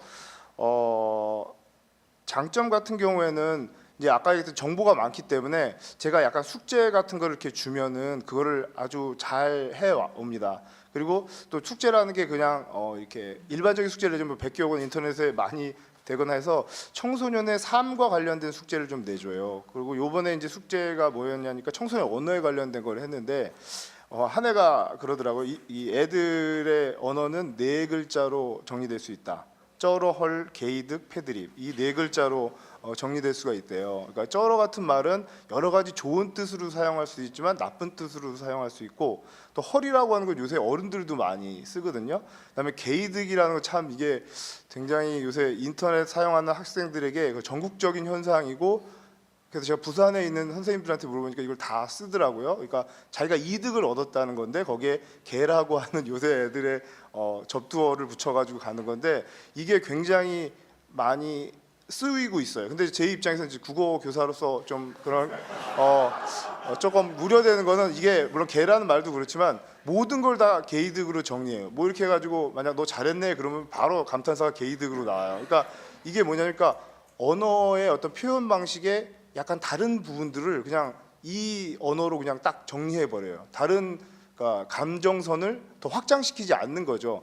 뭐 그런 것이 있고, 또 그다음에 이런 패드립이라고 하는 거는 이제 인터넷 언어상에서 같이 하는데 부모들을 욕하는 이런 걸 통해서 남들에게 타격을 줄 수 있다고 판단을 하는 거예요. 그래서 지금 축구 선수한테 좀 죄송하죠. 가장 유명한 지금 말이 네 엄마 드록바, 이게 가장 커요. 그러니까 네 엄마가 드록바처럼 이렇게 못생겼다, 이런 얘기가 남한테 가장 크게 타격을 줄 수 있는 말이라고 얘네들이 쓰고 있더라고요. 그러니까 이런 부분들인데, 근데 문제는 이걸 학교에서 수행평가나 이런 걸 해서 발표를 해다 보니까 제가 알지 이렇게 할 때는 전혀 드러나지 않는 거거든요. 그러니까 제가 여기 장점이라고 하는 거는 학생들이 굉장히 정보가 이제 빠르고, 또 그 정보를 그 애들이 뭔가 판단하게끔 하는 기회를 좀 주는 거, 그리고 그게 미디어 속에서 이걸 숙제도 그냥 와서 제출하는 게 아니라 그냥 카페라든가 이런 거, 아니면 요새 밴드나 뭐 이런 게 있기 때문에 그걸 만들어 놓고 거기에 다 축적하게 하고 남들도 보게 해서 좀 더 가게 하는데, 그런 부분들에 있어서 것들이 좀 좋고, 그다음에 제가 이제 동아리 활동을 미디어 콘텐츠 연구반이라는 걸 하고 있는데, 거기서 이제 애들한테 숙제로 웹툰에 대해서 좀 의미 있는 웹툰을 좀 소개해 봐라 했더니 굉장히 그 예술적인 웹툰들이 많더라고요. 그러니까 죽음에 대해서 생각하니까, 자기가 죽어서 이제 그 염라대왕 같은 사람하고 같이 있는데, 이 죽은 사람들이 죽었다가 다시 실수가 돼서 다시 가는 과정에서 그 사람들이 참여하는 이런 얘기들이 쫙 나오거든요. 근데 되게 수준이 높더라고요. 그리고 뭐 연애에 대해서도 그렇고, 또 뭐 결혼에 대해서, 그러니까 연애나 결혼, 또 아니면 뭐 이렇게 사회상에 대해서도 굉장히 많은 걸 담고 있더라고요. 그래서 애들이 그냥 공부할 때 하고 또 다른 면, 그러니까 좀 더 확장성 있게 그러니까 교과서 밖의 문제에 대해서 자기 삶과 연결돼서 숙제를 내주니까 훨씬 더 다양한 부분을 축적할 수 있어서 좀 여러 어른들이, 물론 이제 제가 단점도 얘기했을 텐데 그때에서는 또 지금같이 감탄사가 안 나오고 이거 어떡하냐 이렇게 나오긴 하실 텐데, 이런 부분들이 애들이 많이 성장했다는 겁니다. 그러니까 한 가지 예로 제가 이제 2학기 때는 그러니까 중학교 2학년 2학기 때는 소설 쓰기를 하는데 예전에 애들 10년 전 애들은 뭐 강아지가 죽은 얘기, 뭐 친구랑 싸운 얘기, 뭐 할아버지 할머니가 돌아가셔서 슬픈 이야기 뭐 이런 걸 썼는데 지금 애들한테는 소설 쓰기 하면 자기 얘기는 좀 보잘것없다고 얘기를 해요. 그래서 어떤 얘기 쓰냐면 한 예를 들면 뭐 완벽인간 베타 테스트라는 제목으로 어떤 애가 썼는데 그게 뭐냐면 그게 약간 찌질이 같이 이제 이렇게 집에서 놀고 있고 공부도 못 하는데 여자친구는 있어서 여자친구가 롯데월드 가자 해서 가요. 갔는데 거기서 이제 롯데백화점에서 완벽 인간을 만들어준다는 베타 테스트 응모라고 해서 했는데 일주일 만에 돼요. 그래가지고 가가지고 4주차 동안 그 뭐 이렇게 기획사에서 이렇게 애들 키우듯이 굉장히 단련을 하고 그래서 몸과 또 마음과 또 뭐 기능, 뭐 노래 이런 걸 쫙 해서 완벽 인간을 만들어가는 4주차 프로그램인데 거기에 1주차에 프로그램을 하고 왔더니 친구들이 자기 가치관 이상하다 다 떠나요. 2주차에는 A라고 봤는데 애인이 너 달라졌다고 떠나요. 3주차 와서 왔더니 부모님이 너 이상하다 그러고 집에 오지 말라고 하고 4주차에 전 세계에 이제 자기 완벽인간이 됐다고 이렇게 발표하면서 쫙 얘기를 했는데 그러고 나서 세계 투어를 떠나는데 자기 카톡에는 이제 아무도 없는 거예요. 그리고 계속 방송이나 이런 걸 집중하고 자기가 완벽인간이 된다고 하는데 결정적으로 자기는 친구가 아무도 없고 내부에서 되게 외로운 거예요. 맨 마지막에 어머님이 그 싸이월드 이런데 이제 자기 어렸을 때 사진을 올린 걸 보고 쭉 하면서 나는 왜 살았는가 하고 이제 나중에 이제 자살을 하거든요. 그러니까 애들이 이 정도의 것을 쓸 수 있는 토양이 되거든요. 근데 그거에 대해서 오픈시키지 않거나 프로그램이 없거나 이래서 그리고 이거는 사실 아까 김도훈 교수님도 얘기했지만 뭔가 기계가 중요한 게 아니라 이 사람들이 살아가는 어떤 거에 대한 관찰 또 그 애들이 어떤 이야기를 하고 있는가에 대해서 들어줌 이런 게 좀 있어야 되는 것 같고요. 뭐 좋은 얘기만 했는데 좀 단점을 말씀드리면 이것도 이제 사례 얘기를 했는데 제가 2012년에 이제 2학년 담임을 했는데 그때가 이제 사이버 관련돼서 많이 범죄가 많이 없었을 때인데 우리 반 학생이 그 길 가다가 어른 주민등록증을 주웠나 봐요. 근데 그걸 가지고 얘가 카톡 그 아이디를 만들어 가지고 우리 학교 선생님들 그 사진을 어떻게 구해 가지고 선생님 사진들을 놓고 그거와 관련돼서 이제 이런 식으로 이제 애들한테 접근해서 난 선생님이다 하고 또 얘네들뿐만 아니라 이 다음 애들에 관련된 그 여러 가지 부분을 이렇게 해서 피해자가 한 200명 정도 됐어요. 그리고 거기에 대해서 막 성적인 뭐 여학생 같은 게 성적인 뭐 멍담도 막 하고 막 이래서 해서 나중에 큰 문제가 됐었는데 물론 이제 이게 어떤 잘하는 학생이기 때문에 지금 같으면 이제 굉장히 문제가 됐을 텐데 그때는 그런 부분이 많이 없었고 언론에도 드러나지 않았기 때문에 이제 학교에서는 이제 처벌을 내리지만 이제 크게 뭐 저거 하진 않았고 얘 이제 교육을 시키고 또 뭐 상담센터도 가고 뭐 이렇게 해서 지금은 잘 다니고 있는데 이제 이런 부분들이 조금 더 문제가 되는 상황도 있고 근데 이게 또 뭐가 문제냐면 그 현상만 바라보는 게 아니라 얘가 그때 어떤 상황이었냐도 바라봐야 돼요. 그때 당시 이제 집안에 좀 문제가 있었고 그거에 대해서 자기가 마음을 못 잡았는데 그런 걸 통해서 이제 이 어떤 자신의 욕망이 이제 표출되는 상황인데 그러니까 이런 것을 어떤 기계나 이런 거에 관련된 것들이 아니라 그 본질에는 사실 제 입장에서는 이제 인간의 어떤 외로움이라든가 어떤 마찰이 있고 그게 이제 표현이 된다고 생각이 돼요. 그리고 이제 일반적으로 요새 나오기도 하지만 카톡 감옥이라고 해서 카톡에 한 친구를 해놓고 집단이 와서 막 나가지도 못하게 하고 이렇게 하는 것들도 있는데 이런 부분들은 다 물론 이제 미디어 사용에 관련된 것들도 있지만 그거 더하기 인간 세상에 다른 사람들과 어떤 소통하는 관계에 대한 이야기를 좀 더 해보는 게 필요하다고 생각이 듭니다. 그래서 이제 마지막으로 제가 생각하는 거는 그러니까 이런 거를 아까 얘기했던 장점은 키우고 단점은 걸러내서 드러내게 해가지고 어떻게 안 할 것인가에 대해서 토론하고 이런 식으로 가는 게 좀 필요하고 그래서 올해 저는 이제 어떤 걸 하냐면 애들이 이런 그 소설도 그렇지만 저는 이제 이번에 1학년을 맡았어요. 근데 1학년 애들은 또 다르게 약간 게임 같은 거나 이렇게 즐겁고 이런 걸 되게 좋아해요. 그래가지고 이제 고전 소설을 읽힌 다음에 그 고전 소설에 대해서 그럼 니네가 게임 이야기를 한번 만들어 보는 과정을 한번 걸어라. 그러니까 뭐냐면 잘 아실지 모르실지 모르겠지만 강림도령이라고 하는 우리 이제 고전 이야기가 있는데 거기는 염라대왕을 잡으러 가는 이야기예요. 그러니까 굉장히 우리 선조들이 이런 지금의 판타지만큼의 이야기들을 했고 또 오늘이라고 농사의 신 이야기인데 남자 사회에서 여자가 그걸 겪으면서 농사의 신으로 이제 변화하는 과정의 이야기 뭐 이런 것들이 있는데 이런 것들이 사실은 굉장히 게임 속에 어떤 이야기로 들어갈 수 있는 게 많고 제 입장에서는 그 게임의 지금 가장 큰 소비자 학생들이 생산자로 나서서 그런 것들을 한번 볼 수 있는 이런 것이 된다면 상당히 좋겠다. 그리고 이제 그게 이제 좀 더 가면 제 같은 경우는 뭐 교육은 실험이 아니다라고 얘기하지만 약간 중구 국회의원이 지금 이게 주최하고 계시니까 중구의 학교들이 공동화되면 한 학교를 잡아서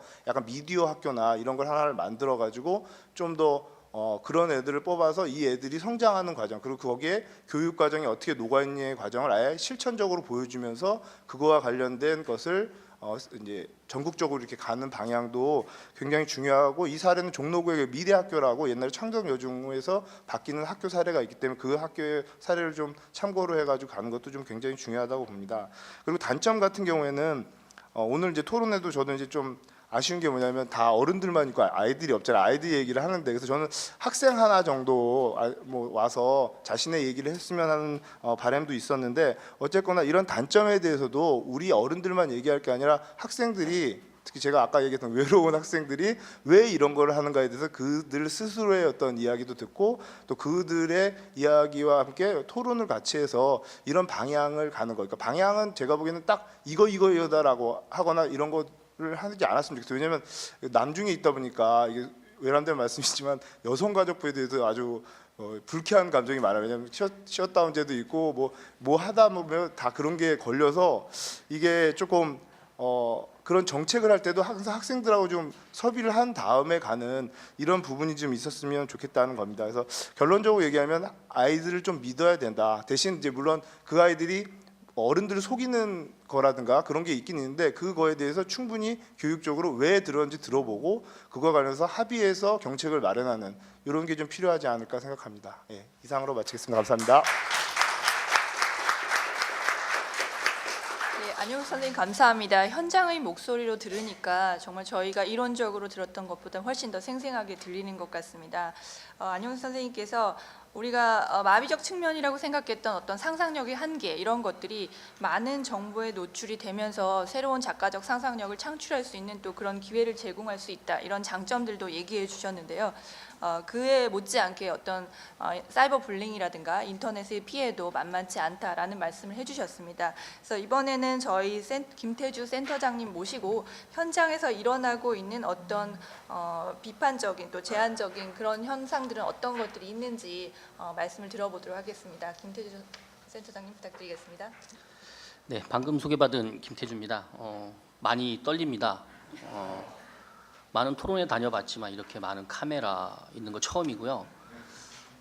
저 정호준 의원, 제가 뭐 중구에 살진 않지만 전혀 모르시는 분인데 이런 토론회 국회의원 끝까지 참석하신 거죠. 토론회 처음입니다. 네, 감사의 말씀 드리고요. 이렇게 저는 저기 책을 보시면 아시겠지만 제가 근무하는 곳은 창동 아이윌리 센터라는 곳입니다. 아이윌리 센터 그러면 모르세요? 무슨 예명인지 모르시는데 공식 명칭은 인터넷 중독 예방 상담센터입니다. 프로텍션적인 측면을 강조합니다. 제가 근무하는 곳은 제가 오전에도 이런 비슷한 토론회가 있어서 참석을 했다 왔는데요. 그쪽도 프로텍션을 강조하는 쪽입니다. 근데 오늘 이 자리는 프로텍션과 프로모션의 좀 어떤 조화 뭐 이런 걸 얘기하시는 것 같은데, 제가 제목이 청소년 스마트 미디어 중독 현황과 해결 방안입니다. 해결 방안은 뭐 전문가분들 많으셔서 충분히 나오실 것 같고요. 오전에 했던 토론회에서는 이제 중독 현황에 대한 되게 자세한 자료들도 있고 이해도가 있으신 분들이 계셨는데 지금 보니까 현황에 대해서는 전혀 없는 것 같아서 제가 어떤 토론 내용으로 갈지 오늘 정보가 너무 넘쳐서요. 오전에도 많은 얘기를 듣고 지금도 고민을 했는데 어쨌든 지금 현황에 대해서 좀 말씀을 드리고, 아까 미창부 관계자분들이 오셨다 그랬는데 제가 아시는 분은 없어서 정부 정책에 대해서 잠시 이 청소년 미디어에 대한 청소년 정책에 대해서 간단히 문제점만 제기하고 짧게 끝내겠습니다. 토론자의 최고의 덕목은 제가 많이 다녀봤지만 정해진 시간을 지키는 것이 최고의 덕목입니다. 제가 5분간만 말씀드릴게요. 제가 혹시 제가 5분을 넘기면 누구더라도 손을 들어서 알려주시면 끝내도록 하겠습니다. 저 말고도 많은 얘기들을 나누실 수 있을 것 같습니다. 저희 미래창조과학부하고요, 니아라고 합니다. 한국정보화진흥원에서 매년 조사를 합니다. 진단조사라고 해서요, 초사, 중1, 고1을 대상으로 인터넷 중독하고 이제 새로 생겼죠. 스마트폰 중독에 대한 자료 조사를 하는데요.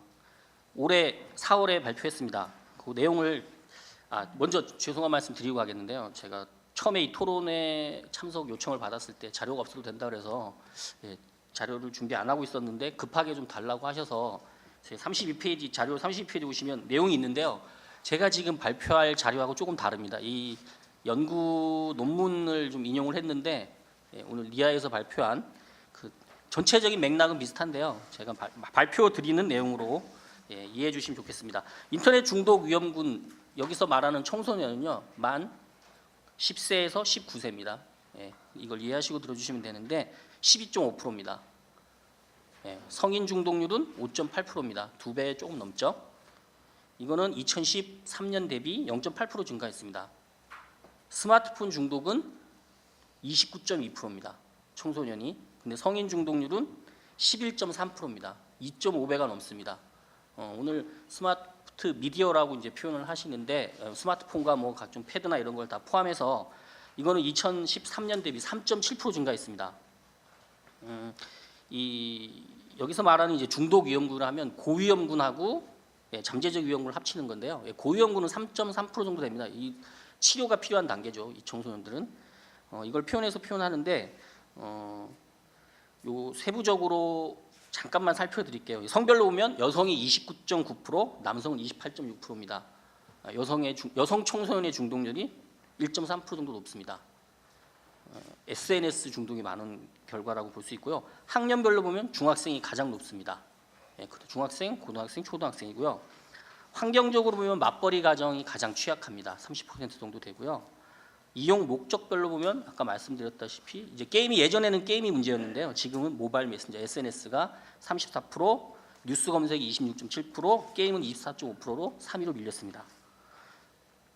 그리고 이게 소득별로 보면 특이한 현상이 나타나는데요. 월 200만 원 미만 저소득층이라고 표현하는 층이 15.4%고 200에서 600만 원까지 중소득층은 중독률이 낮아집니다.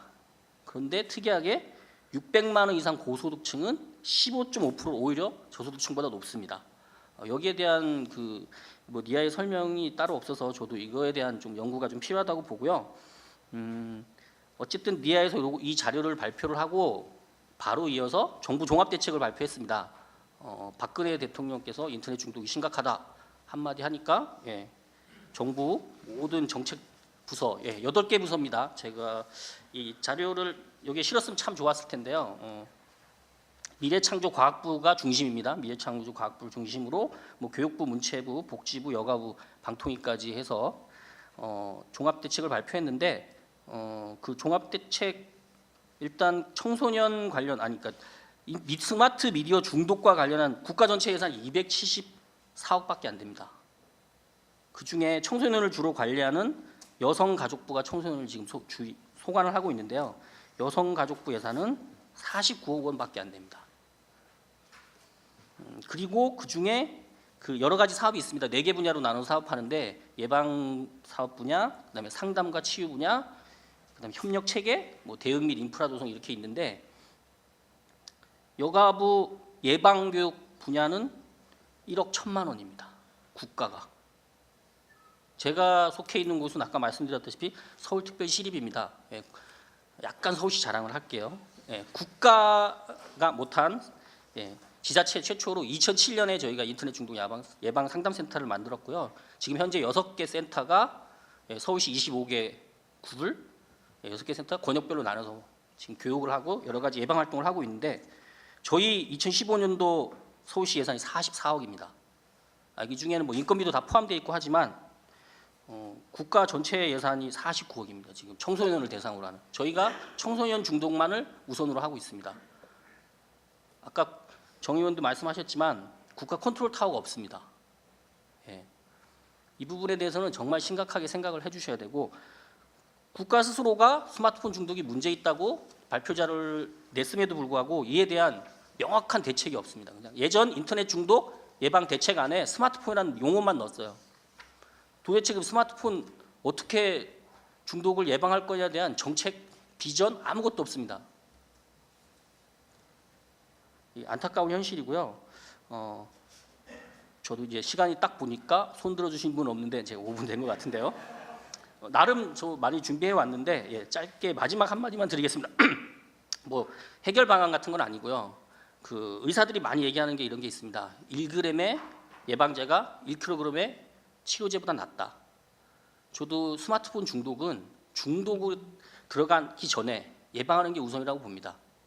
그리고 적은 예산으로 충분히 효과성을 볼 수가 있는데 지금 거기에 대한 국가 정책이나 일관성 있는 모습이 보이지 않습니다. 여기에 대해서는 의원님이 좀 더 현장에서 고민해 주시면 많은 도움 드릴 수 있도록 하겠습니다. 이상 발표를 마치겠습니다.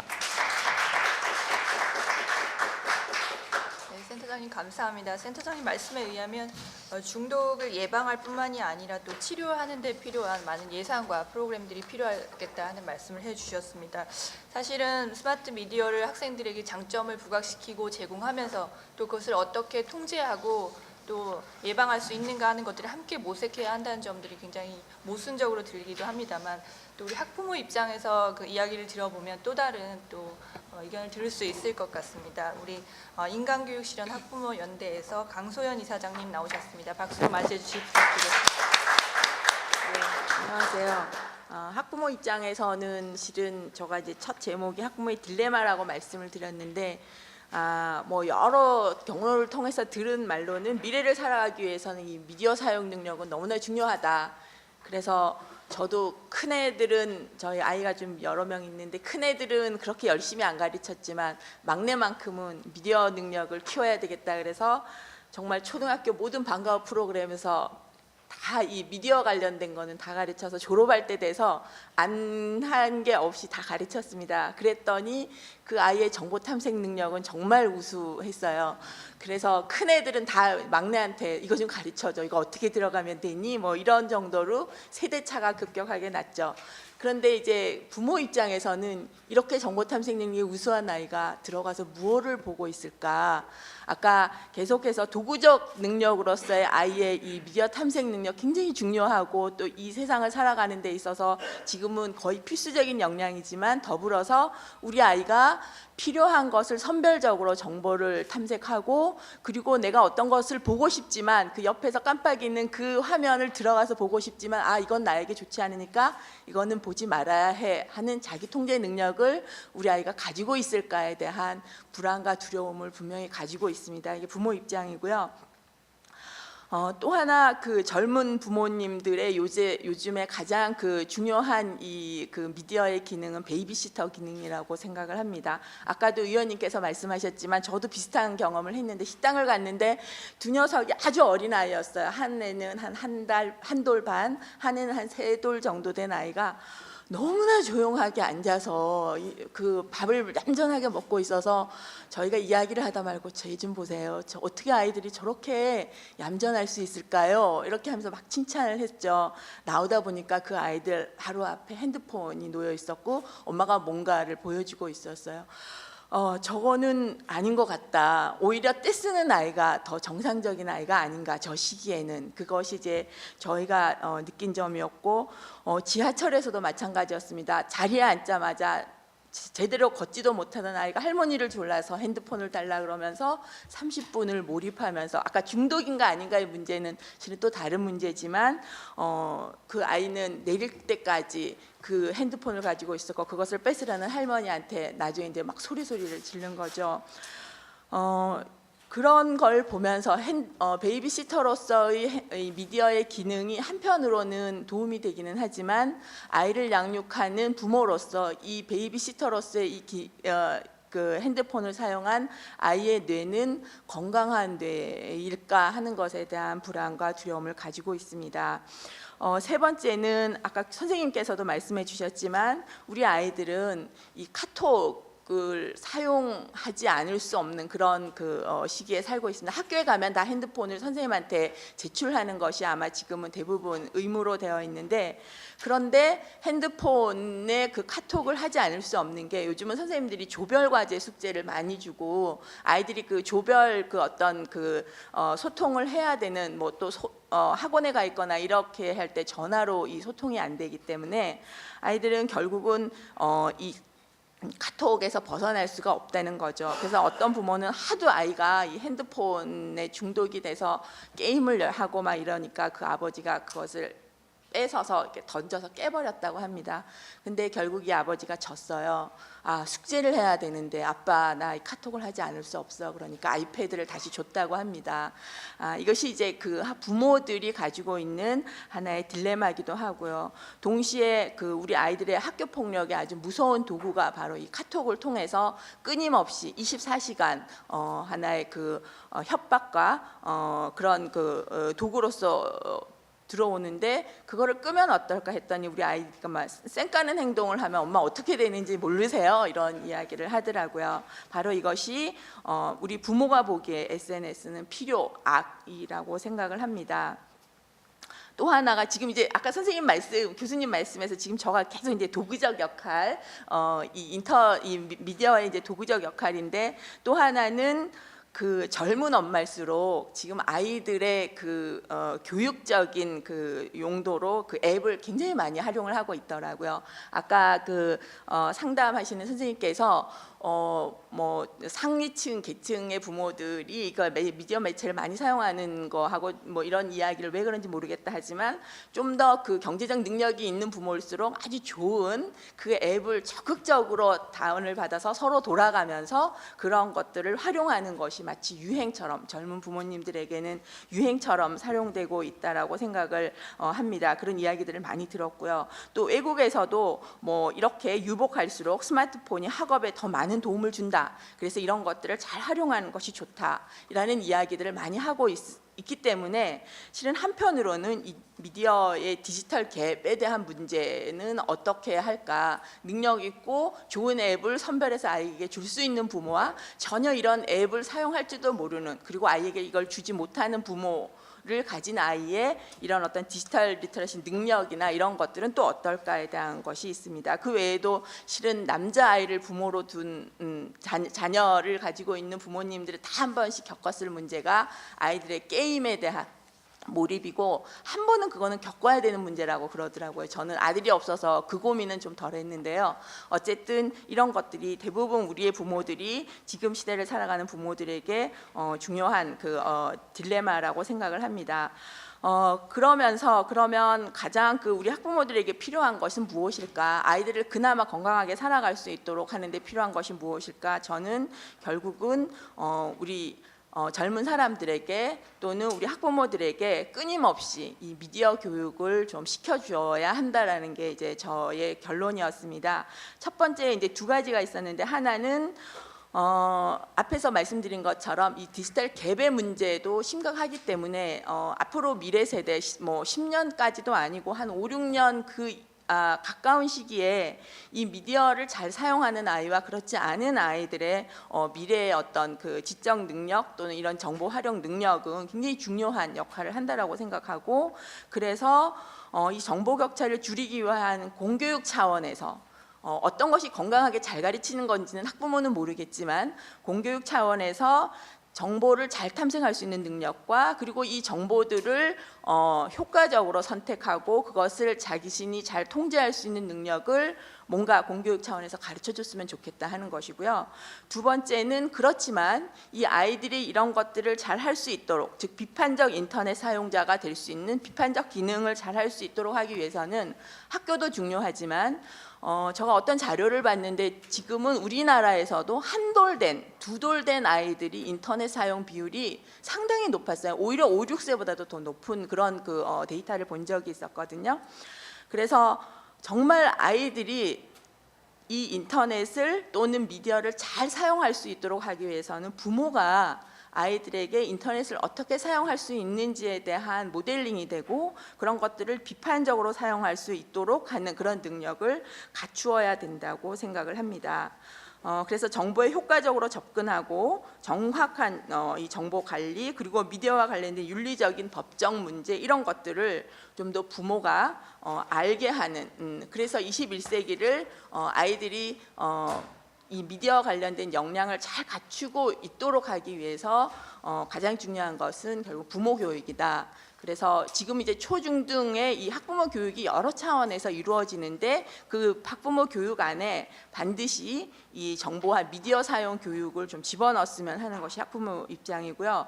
아무리 생각해도 이건 양날의 칼인 것 같습니다. 그런데 이 양날의 칼을 정말 효과적으로 잘 사용할 수 있는 그 학부모 교육 자료, 요즘은 이것도 온라인으로 띄워놓으면은 학부모들이 잘 활용할 수 있을 것 같고요. 그런 것들에게 접근할 수 있는 그런 길을 많이 열어주셨으면 고맙겠습니다. 감사합니다.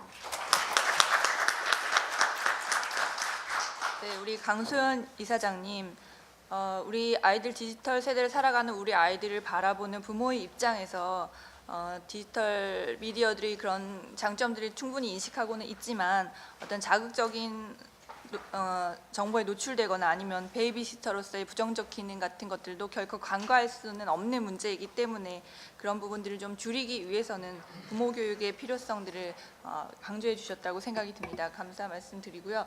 마지막으로는 우리 어떤 디지털 매체의 긍정적인 부분이나 부정적인 부분이 지금 많이 제시가 되고 있는데 어떤 미디어 일선에 종사하시는 어떤 객관적인 시선에서 미디어에 대한 이야기를 좀 들려주시겠습니다. 우리 머니투데이 유준영 기자님 소개 부탁드리겠습니다. 예, 안녕하세요. 디지털 네이티브에 대한 구봉건 소장님 말씀에 디지털 네이티브에 대한 어떤 위력감에 대한 얘기들을 많이들 해주셨는데 저도 비슷한 경험이 있습니다. 지난 2005년에 S일보에서 제가 이제 정치 쪽 뉴스가 워낙 강하다 보니까 인터넷 뉴스의 정치 쪽의 콘텐츠를 키우기 위해서 정치 뉴스에 댓글을 단 가입 회원들의 성향을 한번 분석해 보자. 그리고 그분들의 눈높이에 맞춰서 콘텐츠를 생산하면 될 것 같다 해서 분석을 했는데 70%가 초등학생이었습니다. 그래서 이 초등학생의 재발견이었다 뭐 이런 거였는데 저는 지금 이제 20개월 된 아기가 있습니다. 근데 그 아기는 지금 휴대폰의 잠금 해제뿐만 아니라 모바일 앱을 선택할 수 있고요. 최근에는 버튼을 2번 누르면 목소리 인식 기능이 나온다는 것을 알게 됐고 그 목소리 인식 기능을 통해서 저도 알아듣기 힘든 따따따따 이렇게 얘기를 하는데 타요 버스의 동영상이 재생됩니다. 그런 걸 보면 정말 스마트 기기는 스마트 기기인가 보다. 라는 생각을 하게 되는데요. 제가 이 자리에 나오게 된 것은 머니투데이가 지금 유클린이라는 캠페인을 10년째 진행을 하고 있고요. 올해 11년째입니다. 모바일과 인터넷의 건전한 사회를 만들자라는 주제로 지금 캠페인을 계속해서 펼치고 있는데요. 작년에는 대통령 표창까지 받게 됐습니다. 이 캠페인을 진행하는 과정에서 보고 들었던 얘기를 좀 말씀드리고 싶은 게 있습니다. 제가 만났던 친구 중에서 서울 미아 초등학교에 있는 2학년 이세진이라는 학생이 있습니다. 아버님께서 구두 디자이너이시고요. 이 친구는 이 스마트폰을 자기 어떤 백과사전으로 활용을 하고 있습니다. 아무래도 교육 일선 현장에서 선생님이 말씀하시는 걸 다 알아듣지는 힘들지 않겠습니까? 어떤 친구는 미리 교육을 받아서 알아듣는 친구가 있는 반면 무슨 말인지 몰라서 그 자리에서 스마트폰을 찾아보는 친구들도 있습니다. 그 친구의 꿈을 물었더니 자기는 모바일 앱 전문 디자이너가 되겠다라고 얘기를 했었거든요. 그런 직업이 없습니다. 그래서 네가 만약에 그런 직업을 갖게 되면 우리나라의 1호 모바일 앱 전문 디자이너가 되지 않겠느냐라고 했는데요. 이 청소년뿐만 아니라 유아에서부터 청소년들까지 이 스마트 기기를 다루는 수준은 되게 높았던 것 같고 또 나름대로 그걸 가지고 꿈을 키워가는 모습들이 되게 기특해 보였습니다. 저는 이런 얘기를 해보고 싶은데요. 스마트 미디어의 어떤 무대에 이들을 정중앙에 세워야 된다라는 생각을 좀 하고 있습니다. 카카오톡을 얘기하고 있는데요. 사실 지금 급변하는 지금 시대에 이 미디어는 생활입니다. 이 카카오페이라는 게 나왔지 않습니까? 금융 모델입니다. 앞으로 이 핀테크라는 것은 미래 금융 시장에서는 없어서는 안 돼, 그걸 몰라서는 안 되는 그런 도구가 될 거고요. 그리고 카카오 택시가 나왔습니다. 인터넷 비즈니스 시장이 포화되고 더 이상 수요가 없다 보니까 그와 비슷한 균등의 수요 시장을 찾은 것이 대중교통입니다. 그래서 인터넷 기업들은 카카오 택시뿐만 아니라 카카오 고속철, 카카오 비행기 나올 수 있습니다. 앞으로 그런 식의 모델들이 계속 나올 거거든요. 그렇기 때문에 스마트 미디어 관련된 교육은 곧 생활이기 때문에 이런 교육을 정말 체계적으로 프로그램화해서 가르칠 필요가 있는 게 아닌가 싶기도 합니다.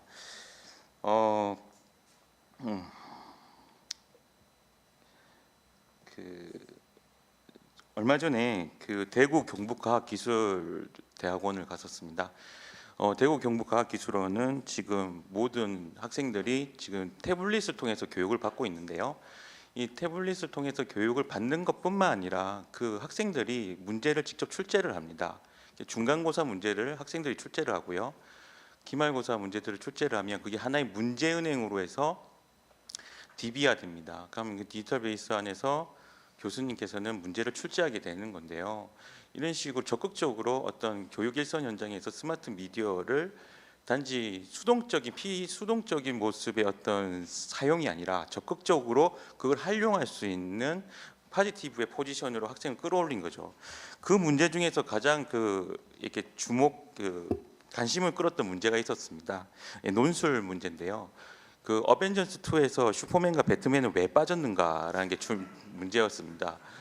근데 그거의 이 논점은 무엇이냐면 그 마블 코믹스의 캐릭터들이 나오는 거거든요. 근데 슈퍼맨과 배트맨은 DCC 코믹스라는 회사의 캐릭터들입니다. 그것은 무엇을 얘기하냐면 연예 엔터테인먼트에서 있어서의 소속 회사들이 주도하고 있지 않습니까? 그런 시장에 대해서 넌 어떻게 보느냐라는 것에 질문을 던진 거였었습니다.